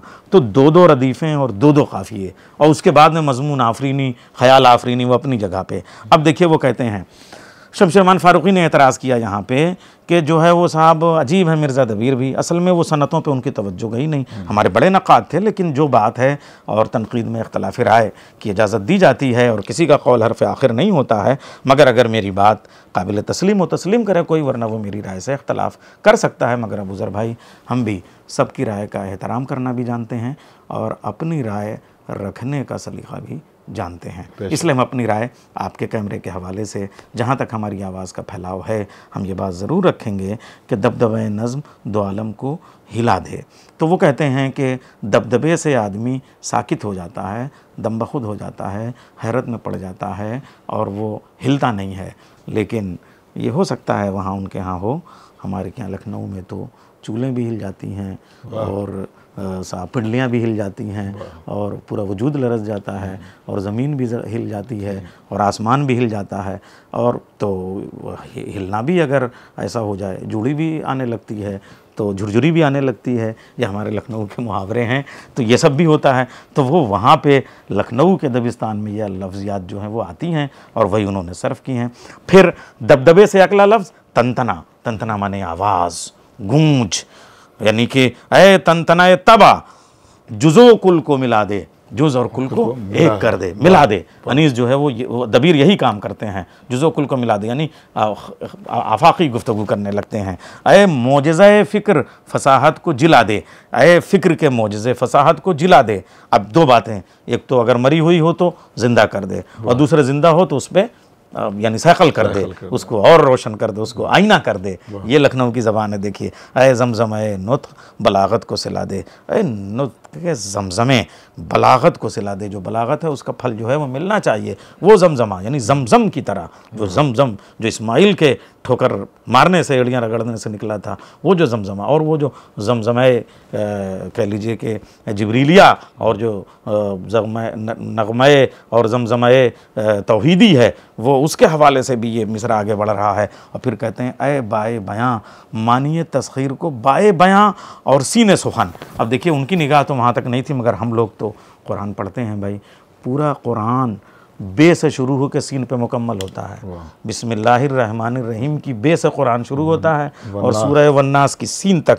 तो वो कह रहे हैं ऐ बाए बयां, मानिए तस्खीर को हल कर, ऐ सीन सुखन, काफ से ताकाफ अमल कर। अच्छा, उसमें जो है वो सनत तोशी भी बनती है, यानी बयान के साथ बाए रखा और सुखन के साथ सीन रखा। तो ये जो रियायतें हैं वो मिर्ज़ा दबीर जो है वो बयान करते हैं। इसी तरह का एक और मतला मैं आपके सामने पेश करूँगा, है तो दुश्वार, लेकिन ये वो मतला है जिसमें 56 बंद का मरसिया जो है वो सनत मुहमला में यानी सनत गैर मनक़ूत में मिर्ज़ा दबीर ने कहा है। 2-3 बंद और सबके यहाँ में मिलते हैं, मगर मुसलसल 56 बंद उन्होंने कहा जिसमें नुक्ता नहीं आया।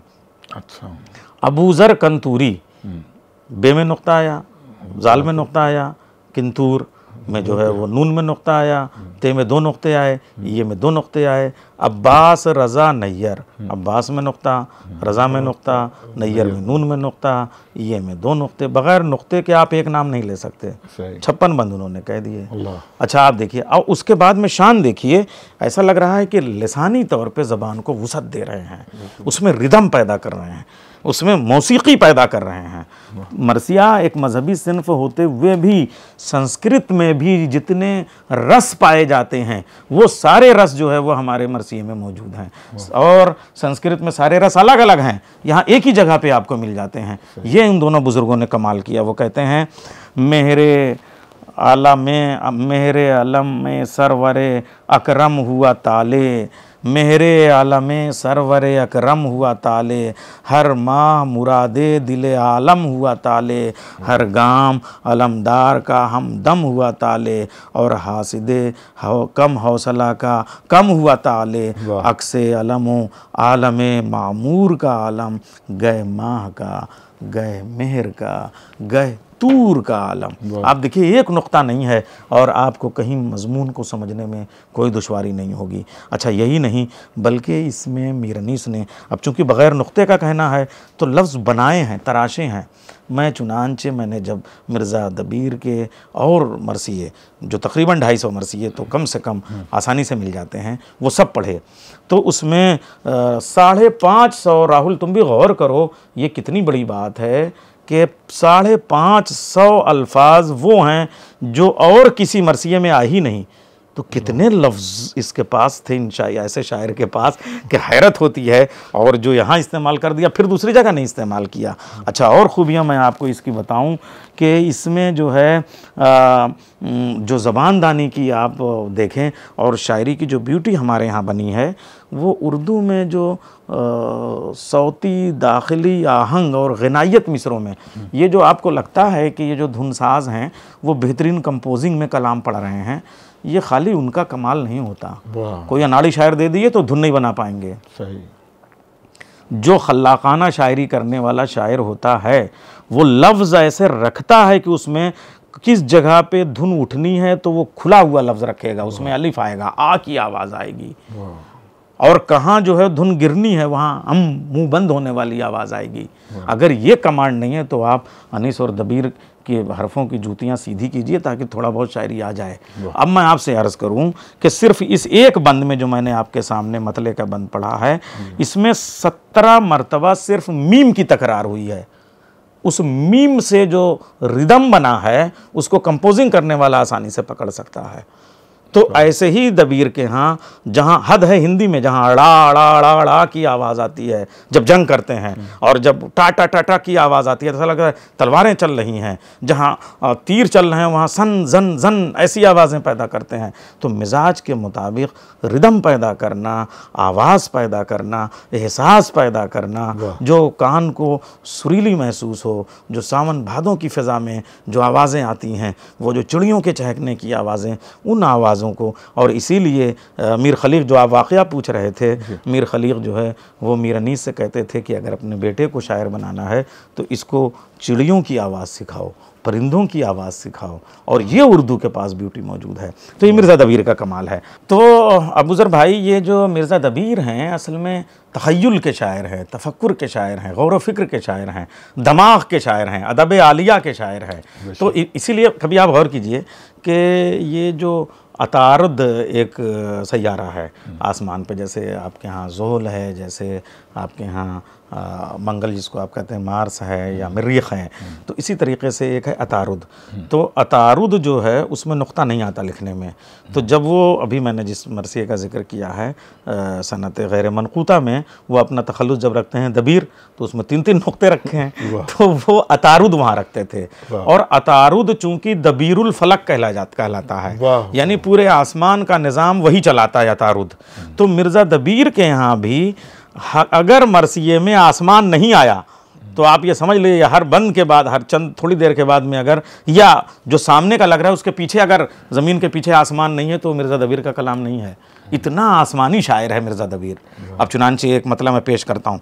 पैदा शुआए मेहर की मिक़राज़ जब हुई, यानी कैंची, पिन्हा दराजिए पर ताऊ से शब हुई, और क़ता ज़ुल्फ़े लैलिए ज़हरा लक़ब हुई, मजनू सिफ़त क़बाए सहर चाक सब हुई, फ़िक्रे रफ़ू थी चरखे हुनर मंद के लिए, दिन दिन 4 टुकड़े हो गया पैवंद के लिए। कमाल है साहब, गज़ब है इस खल्लाक़ी और इस सन्नाई की कौन दाद देगा जो मिर्ज़ा दबीर ने दी।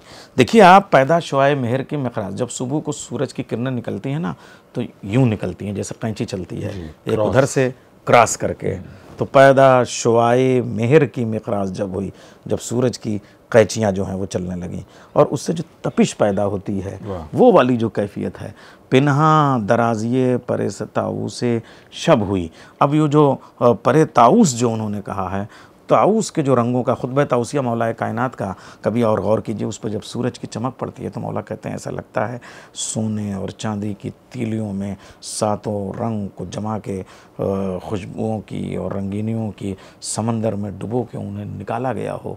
वो जो परे ताऊस, जिसने नहजुल बलागा पढ़ा हो वही ये लफ्ज़ियात को इस्तेमाल कर सकता है। और क़ता ज़ुल्फ़े लैली ज़हरा, अब वो जो ज़ुल्फ़े शब जो है वो सितारों के साथ जो है वो चाँद के पहलुओं में दम तोड़ती हुई नज़र आ रही हो और कमर से गिर के नीम ख्वाबी के आलम में धीरे धीरे झुटपुटे के वक्त में सुबह काज़िब से सिमटती हुई वापस चली गई हो और शफ़क़ की सीढ़ियाँ जो है वो नमूदार हुई हों और सूरज जो है वो होले होले कदम रखता हुआ ज़मीन की तरफ आ रहा हो।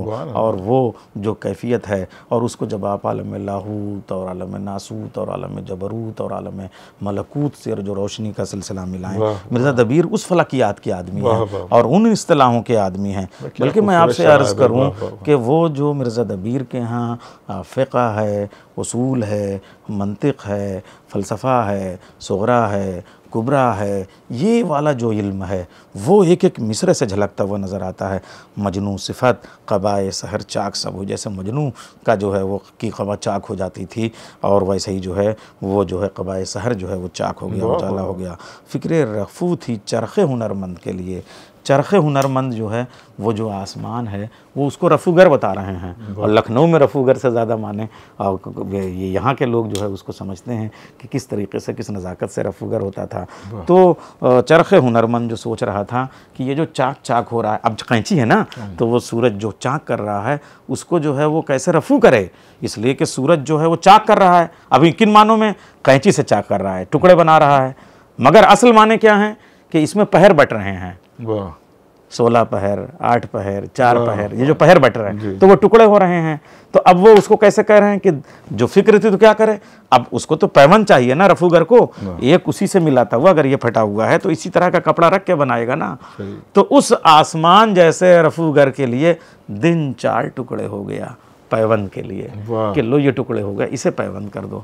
मुझे लग रहा है कि जितने मौज़ूआत और जितने मज़ामीन और जितने तरह के मौज़ूआत और जितने तरह के मज़ामीन और रिवायात तारीख़ के हवाले से मिर्ज़ा दबीर ने बरते हैं उतने किसी और शायर ने नहीं बरते हैं। इस कदर उनके पास अंबार है। अच्छा यही नहीं, जब वो इस तरह से खल्लाखाना इस्तेमाल करते हैं, जी चाहता है कि उन्हें मुज्तहिद नज़्म तस्लीम किया जाए। क्या कहने हैं? सुनिए अब वो बंद, बस मैं आ गया आपकी गुफ्तगू को वहाँ तक पहुँचाने के लिए जहाँ तक आप लाना चाह रहे हैं। किस शेर की आमद है, क्या मतला है, क़यामत है। किस शेर की आमद है कि रन काँप रहा है, रन एक तरफ चरख़ कुहन काँप रहा है। रुस्तम का जिगर, कहीं कहीं रुस्तम का बदन ज़ेर कफन काँप रहा, हर कसरे सलातीन ज़मन काँप रहा है। शमशीर बकफ देख के हैदर के पिसर को जिब्रील लरसते हैं समेटे हुए पर को। ज़रा सा डायमेंशंस देखें। मैं आपको कोई और शायरी हम लोग भी पढ़ते हैं या क्लासरूम में पढ़ाते हैं, लेक्चर देते हैं, तो कभी कभी 4-4, 5-5 मिसरे ऐसे गुजर जाते हैं कि जी चाहते हैं इन पे बोलें क्या, इसमें बोलने के लिए है ही क्या, मगर यहाँ हर लफ्ज़ पे बोलिए आप। इतने डायमेंशंस हैं, इतने पहलू हैं, इतने जाविये हैं, इतने आबाद हैं, इतने जिहात हैं कि साहब दिमाग में जो है एक रोशन ज़मीरी की शमा जो है वो फरोज़ा होती चली जाती है। पहला डायमेंशन देखिए किस, देखिए वाट, दूसरा डायमेंशन शेर, तीसरा शेर, तीसरा डायमेंशन आमद, चौथा रन, पांचवा कांप रहा है। गौर कीजिए किस सवालिया रंग पैदा कर रहा है, कौन, शेर। अगला जवाब पैदा हुआ, वो शेर क्या कर रहा है, टहल नहीं रहा है, आमद, आ रहा है। आने के बाद फिजा क्या बन रही है, रन कांप रहा है। आपने देखा रन एक तरफ, चरखे कोहन कांप रहा है। इसको छोटा कर दिया, इसको छोटा करके बड़ा आसमान किया। वाह। अच्छा, क्यों बड़ा किया? इसलिए कि आसमान से बड़ा कोई होता नहीं। वाह। आसमान मुकद्दर बनाता है ना, बेशक। आसमान जिसे चाहे बना दे, जिसे चाहे बिगाड़ दे, तकदीर आसमान लिख रहा है। यही तो हमारे कहा जाता है, आसमान जो है वो रूठा हुआ है। वो कह रहे हैं रन एक तरफ, चरखे कोहन कांप रहा है। जी। आसमान इनका कुछ बना बिगाड़ नहीं सकता। वाह। रुस्तम का बदन जेरे कफन कांप रहा है। वाह। या रुस्तम का जिगर। रुस्तम कब मर गया भाई? आज की बात है रुस्तम की, सैकड़ों साल के बाद में आज वो कांप रहा है, वो हैबत है। अच्छा, ये है पास्ट। अब उसके बाद प्रेजेंट कर रहे हैं, फौरन उससे लेके आ रहे हैं ना, कितना दिले रहा था। हाँ, हर कसरे सलातीन ज़मन कांप रहा है। अब आप इसकी रियायत मानवी अंदर से देखिए, किनाए देखिए, रिश्ते देखिए। दुनिया के बहादुरों को पालने वाले बादशाह होते थे, वरना बहादुर हो नहीं। वो बादशाह महल में रहते थे, कसर में रहते थे, और वो पहलवान तैयार करते थे अपने लिए बहादुर सूरमा सावंत, ताकि उनके ऊपर वक्त पड़े तो वो उनकी तरफ से जंग करें। तो साहब वो पहलवान तो छोड़िए रुस्तम मुस्तम को, जो उनका पालने वाला बादशाह है वो भी हिल रहा है, वो भी जलजले में है। अच्छा, उसके बाद साहब शमशीर बकब देख के, वो कौन शेर है? अब यहाँ से देखिए, तजस्सुस है, अभी तक खोला नहीं है चारों मिसरों में, बस किस कौन, वही जो मीर तकी में रखे भी साहब, मुँह तका ही करे है जिस तिसका है रती है ये आईना, किसका कौन होता है हरीफे में मर्दम। मीर और गालिब भी यही किस और कौन से बड़े शायर हुए हैं। अब इसमें चारों मिसरों में वो किस के जरिए से खोल नहीं रहे हैं अभी, मगर ये जरूर बताते जा रहे हैं ये कोई आम शेर नहीं है। इसलिए कि आम शेर होता तो वो अपनी खुराक, अपने शिकार की तरफ भागता, और शिकार की तरफ भागता तो आसमान को क्या गरज थी कांपने की? इसका मतलब उसका निशाना खाली वो नहीं है, या उसका मकसद खाली जमीन के लोग नहीं है, उसका मकसद आसमानी है। तब वो आसमान वहां पे लरज रहा है। शमशीर बकफ देख के हैदर के पिसर को, वो शेर कोई और नहीं है। अब 5वें मिसरे में खुले, वो हैदर का बेटा है, अली का अली है, ज़ैगम का ज़ैगम है, ज़ैगम इलाही है, शेर खुदा है। तो वो खुदा का शेर है जिसे अली ने मुरादों से पाला। जिब्रील लरसते हैं समेटे हुए पर को। जिब्रील क्यों लरस रहे हैं? अजीब व गरीब बात है, क्योंकि अभी चंद दिनों पहले खैबर में पर कट चुके हैं, तो कहीं वही फिर ना हो जाए, वो लरसने लगे। मगर फिर गौर कीजिए, इसमें 6 मिसरों में जितनी चीज़ों को कांपते हुए दिखाया, किसी का कांपना मुमकिन ही नहीं है, मुहाल है। और उस नामुमकिन को मुमकिन किया मिर्ज़ा दबीर ने, कि शेर की आमद है कि रन कांप रहा है। अरे भाई, शेर की आमद पे सिपाही कांपते हैं, रन थोड़ी कांपता है। मगर उसका शदीद असर, सिपाही तो छोड़िए आप, रन की जमीन कांप रही है। अच्छा, क्यों? इसलिए कि रन जो है कांप रहा है। इज़ा ज़ुलज़लतिल, ये पूरा कुरान और नहजुल बलागा से रिश्ते हैं। इज़ा ज़ुलज़लतिल अर्ज़ ज़िलज़ालहा, वो हैबत है, वो हैबत है। और आसमान जो है या सुब्बून या क़ुद्दूस या क़हार या जब्बार का विर्द कर रहा है। रन एक तरफ, चरख़ कोहन कांप रहा है। अच्छा, चलिए, ज़मीन कांप रही है तो ठीक, हमने मान लिया ज़मीन को ज़लज़ला आता है। कहीं आपने सुना है आसमान को भी ज़लज़ला कभी आया हो? मगर आप शायराना कमाल देखिए, ख्याल आफरीनी, मजमून आफरीनी मिर्ज़ा दबीर की, और क्या खूबसूरत बंदिश। रन एक तरफ, चरख़ कोहन, वो जो पुराना आसमान है उसमें ज़लज़ला पैदा हो गया, वो कांप रहा है। अच्छा, रुस्तम का ज़बान, चलो ठीक है, सब हो, मगर जिंदा लोग कांपते हैं, मुर्दा नहीं कांपता। किसी की मैयत कांपते हुए देखी, मगर रुस्तम की मैयत को जो है वो लहद में जो है वो जाड़ा बुखार आ रहा है, झुरझुरी पड़ी हुई है, लर्जिश हो रही है, थरथरा रहा है, वो पारे की तरह थर थर थर कांप रहा है। अच्छा, यही नहीं, चलिए साहब, बादशाह चलो कांप जाए, कसर कांप रहा है, नया हो या पुराना। अब इस कसर से पूरा ब्रह्मांड जिसको कहिए वो मुराद है साहब। अच्छा, शमशीर बकफ देख के हैदर के पिसर को, चलिए हैदर के पिसर तो इंसान है, जिब्रील लरसते हैं समेटे हुए पर को जी, वो खौफतारी है। तो आप मुझे बताइए, जिब्रील या फरिश्ते को कभी खौफतारी होता है? फरिश्ते को भूख लगती है, प्यास लगती है, डर लगता है? नहीं लगता ना, इसलिए कि डर तो बदन को लगेगा ना। सही। मगर यहाँ जिब्रील डर रहे हैं और जिब्रील लरस रहे हैं। ये देखिए, जिब्रील को आदमी बना दिया उन्होंने। अच्छा, यही नहीं, अब मैं फिर अर्ज कर रहा हूँ, खौफ के डायमेंशंस को जो किस शेर से शुरू किया था, उस खौफ को आसमान पे ले जा रहे हैं। उसका ग्राफ बढ़ाता, उसका ग्राफ, बुजुर्ग भाई आपके ग्राफ का ग्राफ आप देखिए, ग्राफ कैसे बढ़ रहा है कि साहब खौफ जिस्मानी होता है, मगर यहाँ जिब्रील के खौफ को दिखा के खौफ को भी रूहानी बना दिया। इसे कहते हैं मावराई शायरी। ये मिर्ज़ा दबीर की शायरी है कि इस तरीके से वो ख्याल पैदा करते हैं। अच्छा, अब यही खाली नहीं है कि वो जो वो फिर मैं अलग अलग मरसियों में भी मैं एक दो बैत इसी की बैत एक पेश करता हूँ कि सब जुज़्व हैं। अब आमद देखिए, सब जुज़्व पार्टिकल्स, छोटे छोटे टुकड़े, सब जुज़्व हैं, कुल रुतबे में कहलाते हैं अब्बास। वाह, कौनैन पियादा हैं, सवार आते हैं अब्बास।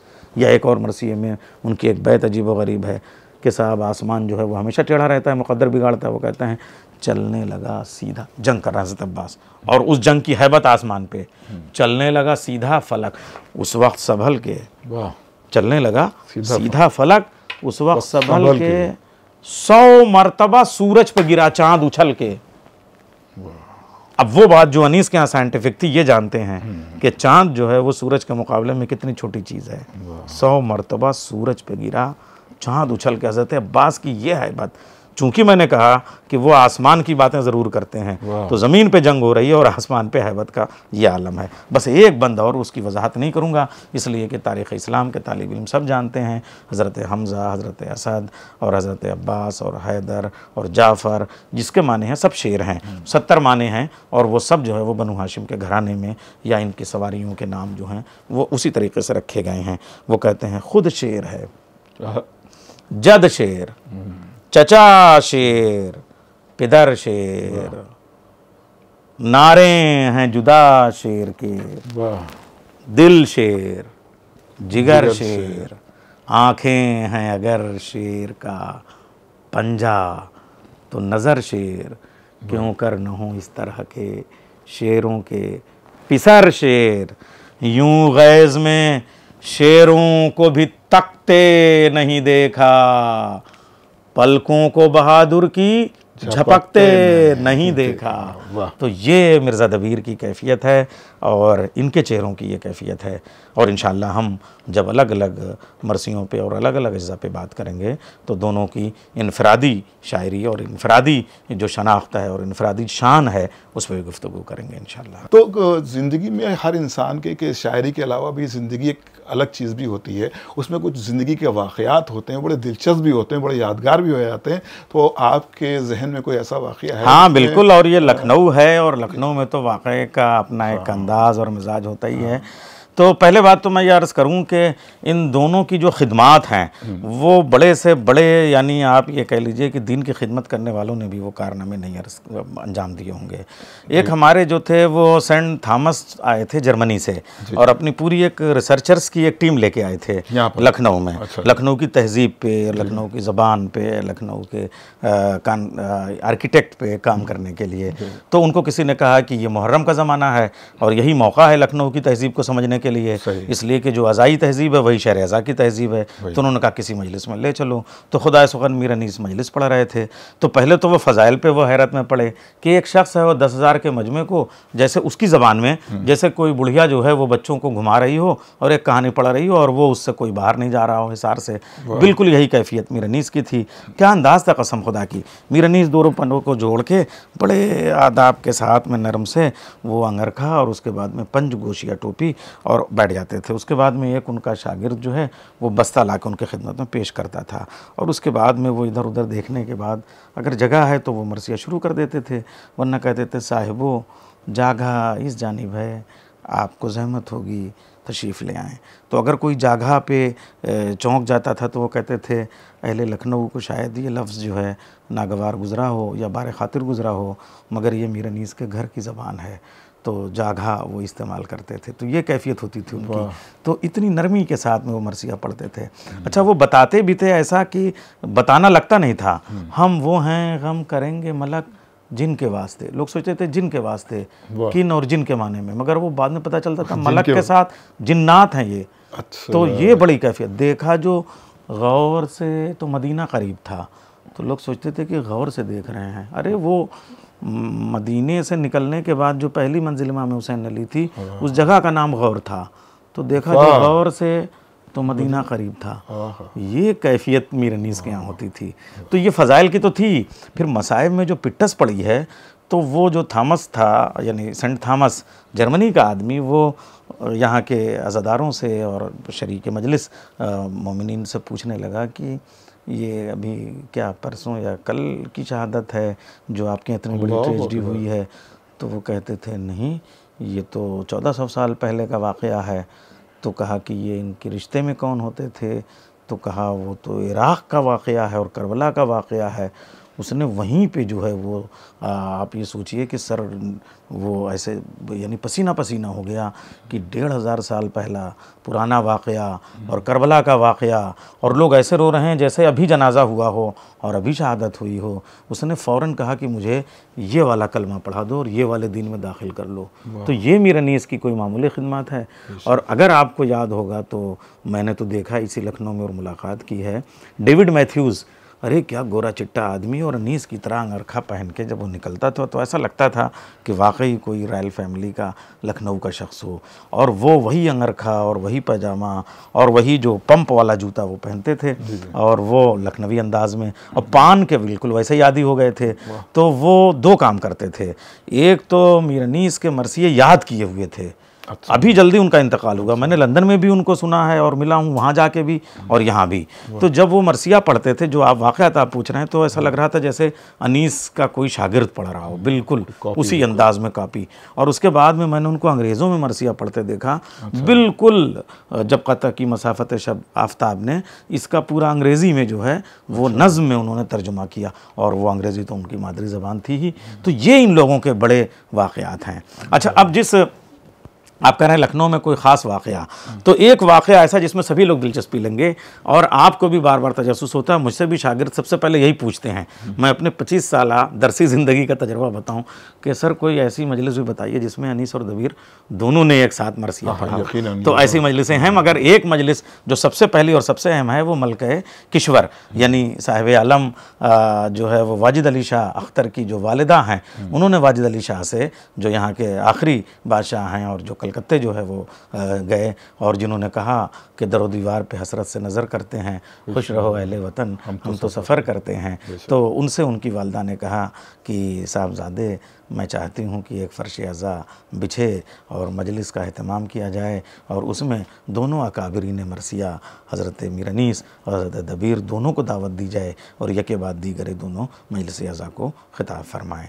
अब ये जो वाक़यात इसमें लिखे गए हैं वो ये कि मिर्ज़ा दबीर दोनों के लिए उन्होंने, यानी कि जो उनका तरीक़ा था, खलत है, पोशाक है, और वो जो उनकी ख़ास वाजिद अली शाह की एक कुलाह यानी एक टोपी जो होती थी, और उसे वो आलम पसंद, यानी चूँकि आलमपिया उन्हें लोग कहते थे, जाने आलम उन्हें लोग कहते थे, तो आलम पसंद वो उनकी पसंद की एक टोपी वो उन्होंने खलत के तौर पे और इनाम इकराम के तौर पे पहले भेज दी और कहा कि अगर मुनासिब हो तो आप इसी लिबास में आएँ और मजलिस अज़ा को ख़िताब फरमाएँ। चुनांचे मिर्ज़ा दबीर वही थोड़ा सा शाहाना शेरवानी, जिसके फ़ोटो आप देखते होंगे, वो थोड़ा सा कशीदाकारी के साथ वो पहने हुए, और उस पर वही वाली जो कुला आलम पसंद थी वो पहने हुए, जिसकी तस्वीर आज हमारे यहाँ अखबार में वही एक तस्वीर मिलती भी है। तो वो गए मजलिस में, लेकिन थोड़ा सा अब लोग बताते हैं कि मीर अनीस जो हैं उन्होंने ताख़ीर की और कहा कि साहब मैं इस तरद्दुद में हूँ कि मैं शाही लिबास में मजलिस आज़ा नहीं ख़िताब कर सकता, बल्कि जो मेरा अपना बोसीदा सा अंगरखा है और जो पंजगोशिया टोपी अपनी है मैं उसी अंदाज़ में आऊँगा। तो उसमें आने में ताख़ीर हो गई। तो मिर्ज़ा सलामत अली दबीर ने जब मजलिस शुरू की तो एक रुबाई जो है वो वाजिद अली शाह के दुआइया तौर पे उनके इक़बाल बुलंद होने के लिए पढ़ी, मगर जब तक मीर अनीस पहुँच गए थे और उसके बाद में मरसिया मुकम्मल हुआ, तो जब मीर अनीस पहुँच गए तो उन्होंने अजीब व गरीब अंदाज में अपना सलाम शुरू किया। गैर की मदह करूँ शय का सना खां हो कर, मुजरई अपनी हवा खूँ सुलेमा होकर। और साहब वो अंदाज़ था उनका कि अभी तीसरा बंद था कि वाजिद अली शाह साहब जो है वो अपने एक दीवान ख़ास में बैठे हुए थे, चिलमन उठा के वो बाहर तशरीफ़ ले आए और फ़तेहुद्दौला बर्क़ से बेसाख्ता कहने लगे, देखा सुना मैं ना कहता था कि इस शहर में अनीस के अलावा इस ज़बान का इस्तेमाल करने वाला कोई और शायर नहीं है, बेशक ये ज़बान इन्हीं की अपनी ज़बान है, ये उन्होंने कहा। लेकिन अब मेरा जी चाहता है कि मैं आपसे अर्ज़ करूं कि वही जो अनीसिया और दबीरिया की बात थी, इसमें थोड़ा सा गुलू से काम ज़रूर लिया गया है। दो बातें समझ में नहीं आती। एक तो मीर अनीस और मिर्ज़ा दबीर ने कभी भी, जहाँ तक मैंने किताबें 50 अभी आपको दिखा दी, किसी किताब में नहीं मिलता इस तरीके से कि उन्होंने दानिस्ता तौर पे एक दूसरे को न तो खलवत में कभी ग़ीबत की, न तो जलवत में एक दूसरे को नीचा दिखाने की कोशिश की। और जिसने मजलिस बर्पा की हो उसी के लिए ऐसी कोई बात कहना कि उससे उसकी थोड़ा कसर शान हो, ये अनीस की तहज़ीब पे भी सवालिया निशान कायम करने की बात होती है। अच्छा, अगर ये कहें तो अगर हम वाजिद अली शाह की तारीफ़ भी करते हैं तो वो वाजिद अली शाह की ज़ाती तारीफ़ नहीं है, वो मोहब्बत तो बरबनाए मोहब्बत हुसैन है। बेशक भाई, हम आपकी अगर एक दूसरे की तारीफ़ करते हैं तो हमारी आपकी मोहब्बत इमाम हुसैन के इश्क की बुनियाद पे कायम हुई है, तो उनके ग़ुलामों के ग़ुलाम की तारीफ़ करना तो सवाब हुआ ना। अच्छा, अगर हम यही कहते हैं कि वो ये कहते हैं, तो एक और मजलिस में मीर साहब आए उसके बाद में, और उन्होंने सिफ्तानाबाद की मजलिस है वो, और उस मरसिये के मख्ते में वो वही दुआ खुद फरमाते हैं। और वो मरसिये का मख्ता मैं आपको सुनाता हूँ। बस है अनीस तूल से बेहतर है इख्तिसार, हाँ ख़त्म करके मरसिये शाह नामदार, खालिक से हाथ उठा के दुआ कर बाइनकिसार, कायम रहे जहाँ में ये शाह फलक वक़ार, हरदम ज़ियादा हशमत व इक़बाल व जा हो, हामी जनाबे फ़ातिमा ज़हरा का माँ हो। तो जब वो खुद तारीफ़ कर रहे हैं तो वो कैसे कहते, या ये कि वो जुमला कहा कि ये ज़बान जो है वो अनीस ही की है और यही एक शायर हैं। तो जब ये बात मैंने देखी तो एक मरसिया ख़ुद वाजिद अली शाह का मैंने पढ़ा और वो उन्होंने मरसिये में पढ़ा, और उसमें भी साहब वो मिर्ज़ा दबीर मौजूद हैं, और वो बैत अजीब व गरीब है। वो कहते हैं कि बचपन से इनके दामे सुखन का असीर हूँ, मैं कमसनी से आशिक़ नज़्म दबीर हूँ। तो वो ख़ुद वो बात कह रहे हैं। इसका मतलब ये हुआ कि वो अपने आप में अनीस के भी आशिक़ थे, दबीर के भी आशिक़ थे, इनकी भी तारीफ़ करते थे, उनकी भी तारीफ़ करते थे। हाँ, अलबत्ता जो दोनों के गिरोह थे अनीसियों और दबीरियों के, उनमें जो चश्मकें और चोहलें चला करती थी वो अपनी तौर पे अपनी जगह पे थी, मगर उन अकाबरीन में वो बात नहीं थी। सुनते हैं छिड़ गई थी अनीसो दबीर में और फैज़ उठा रहे थे मुहिब्बाने करबला। वाह वाह वाह वाह वाह। यकीनन ये जैसा कि आपने ग्रोह की बात की, तो मैं चाहता हूँ थोड़ी सी रोशनी इस पर और डाल दें कि कितनी हकीकत है कि मतलब कि इस तरह के ग्रोह हुआ करते थे, कि अनीस साहब का ग्रोह अलग और दबीर साहब का ग्रोह अलग, क्या इस तरह की कुछ मामला भाई देखिए, वो तो आज भी है कि आप अगर कोई अच्छा मरसिया पढ़ते हैं तो 100 लोग आपकी तारीफ़ करने लगते हैं और 200 लोग आपकी तारीफ़ करने लगते हैं। लेकिन इन दोनों बुज़ुर्गों में देखिए, नंबर एक तो बात यह है कि जो फितरी शायर होता है वो फितरी शायर होता है, वो खुदादाद होता है, उसको गिरोहबंदी के ज़रिए से अपने आप को बड़ा करने की ज़रूरत ही नहीं होती है कि वो कोई काम करे कि साहब मुझे अबूज़र साहब का चैनल मिले तो मैं बड़ा हो जाऊँगा, मुझे फ़लाँ जगह का वादा मिले तो मैं बड़ा हो जाऊंगा। उसकी जो फ़िक्र फ़न की इर्तिकाई मंजिलें हैं वो भी फितरी तौर पे परवान चढ़ती हैं, उसकी शोहरतें भी फितरी तौर पे होती हैं। तो वह सब फितरी बिल्कुल होता है। वो लोग ऐसी कोई चश्मक वाला काम या ऐसी चपकलिश वाला काम या उसमें भी कोई ऐसी रकीक बात जो है वो नहीं करते हैं। तो ये ज़रूर है कि मौला से मीर अनीस भी मांग रहे हैं कि मुझे बेहतर से बेहतर ख्याल, बेहतर से बेहतर मजमून, बेहतर से बेहतर मरसी आता हो। मिर्ज़ा दबीर भी मांग रहे हैं, मगर उनके वाले पे इनको हसद नहीं होता और उनके कमाल पे इनको हसद नहीं होता। मौला से अपने अपने तौर पे मांग रहे हैं। इसलिए मुझे ऐसा भी लगता है कि ये जो दोनों शुअरा हैं उनको हम जो मुआज़ने की कैफियत, असल में वो मैंने आपको मुआज़ना दिखाया 1907 ईस्वी में जो है वो मुआज़ना जो है वो सबसे पहले मंजर आम पे आया, मुआज़ना अनीसो दबीर शिबली नुमानी का, और उसमें दोनों को बिल्कुल इसी अंदाज में दिखाया गया कि वो जो है वो उनका मुकाबला कर रहे हैं, वो उनका मुकाबला कर रहे हैं। भाई मरसिये में ऐसे मुकाबला नहीं होता है, ये रुस्तम और सोहराब की जंग नहीं है। इसमें जो है वो दोनों बुज़ुर्ग जो हैं वो एक दूसरे के आशिक हैं। कभी उन्होंने कहा, वो कहते हैं कि वो मीर साहब सैयद हैं, सबसे पहले वो आगे आएंगे, मैं उसके बाद में आऊँगा। वो कहते हैं आप सबसे पहले आएंगे। ये देखिए जो पहले आप वाली कैफियत है। मुझे ऐसा लगता है आपने अच्छा सवाल छेड़ा मुझसे और यहीं पे अपनी बात को जो है वो मुकम्मल करते हैं। और वो सवाल ये है आपका कि आखिर दोनों में कौन बड़ा है और कौन छोटा है। आपसे अर्ज़ करूँ, तकाबुल होगा तो जाहिर है कोई चीज़ सामने निकल, हाँ, मगर इन तकाबुल में कुछ सिमिलरिटीज़ भी हैं, कुछ मुमासलतें भी हैं, और उस तकाबुल में सिर्फ इतना सा फ़र्क मुझे लगा, ऐसा लग रहा है कि जैसे आपका स्ट्रक्चर है, आपका वजूद है, इसमें दो चीज़ें हैं, एक है दिल और एक है दिमाग। तो मीर अनीस और मिर्ज़ा दबीर मरसिए के वजूद के लिए, शायरी के पूरे बदन के लिए ऐसे ही हैं जैसे दिल और दिमाग। अलबत्ता ये ज़रूर कह सकते हैं कि मीर अनीस उर्दू शायरी और उर्दू मरसिए का दिल हैं और मिर्ज़ा दबीर उर्दू शायरी और उर्दू मरसिए का दिमाग हैं। और अब दिल का जो रुझान होता है वो मनाजिर फितरत की तरफ, सावन और भादों की रिमझिम की तरफ, सुबह सादिक की तरफ, बादे सबा की तरफ, गुलशन के बेलबूटों की तरफ, कशीदाकारी की तरफ जो है वो ज़्यादा माइल होता है। चिड़ियों की चहचहाहट उसे पसंद होती है, दरिया का तरन्नुम उसे पसंद होता है, झरनों की रवानी उसे पसंद होती है। लेकिन जो दिमाग है वो मजमून आफरीनी, ख्याल आफरीनी और बुलंद बुलंद बातें और आसमान के उस पार की बातें, उसकी तलाश में सरगर्दा रहता है, उसे वो पसंद होता है। तो यही दोनों में फ़र्क है। अनीस जो हैं वो मज़ामीन फ़ितरत और नफ्सियात की तरफ जो है वो ज़्यादा माइल होते हैं, और जो माफ़ौक़ुल फ़ितरत या यूँ मावराई अनासिर होते हैं, आला मज़मून आसमान के उसके जहाँ फ़लूक यानी कि अफलाक और नजूम और शम्स और महर और माँ और कमर और फरिश्ते और उस तरह की जो बातें हैं वो मिर्ज़ा दबीर के यहाँ वो मज़मून आफरीनी पाई जाती है। लेकिन दोनों एक दूसरे के लाजिम व मलजूम हैं। गोया यूँ समझ लिया जाए कि समंदर एक है, किनारे दो हैं, एक का नाम अनीस है, एक का नाम दबीर है। इसलिए क्यों ना आप और हम दोनों मिल के बबांगे दुहल डंके की चोट पे कहें कि हाँ हम अनीसिये भी हैं, हाँ हम दबीरिये भी हैं।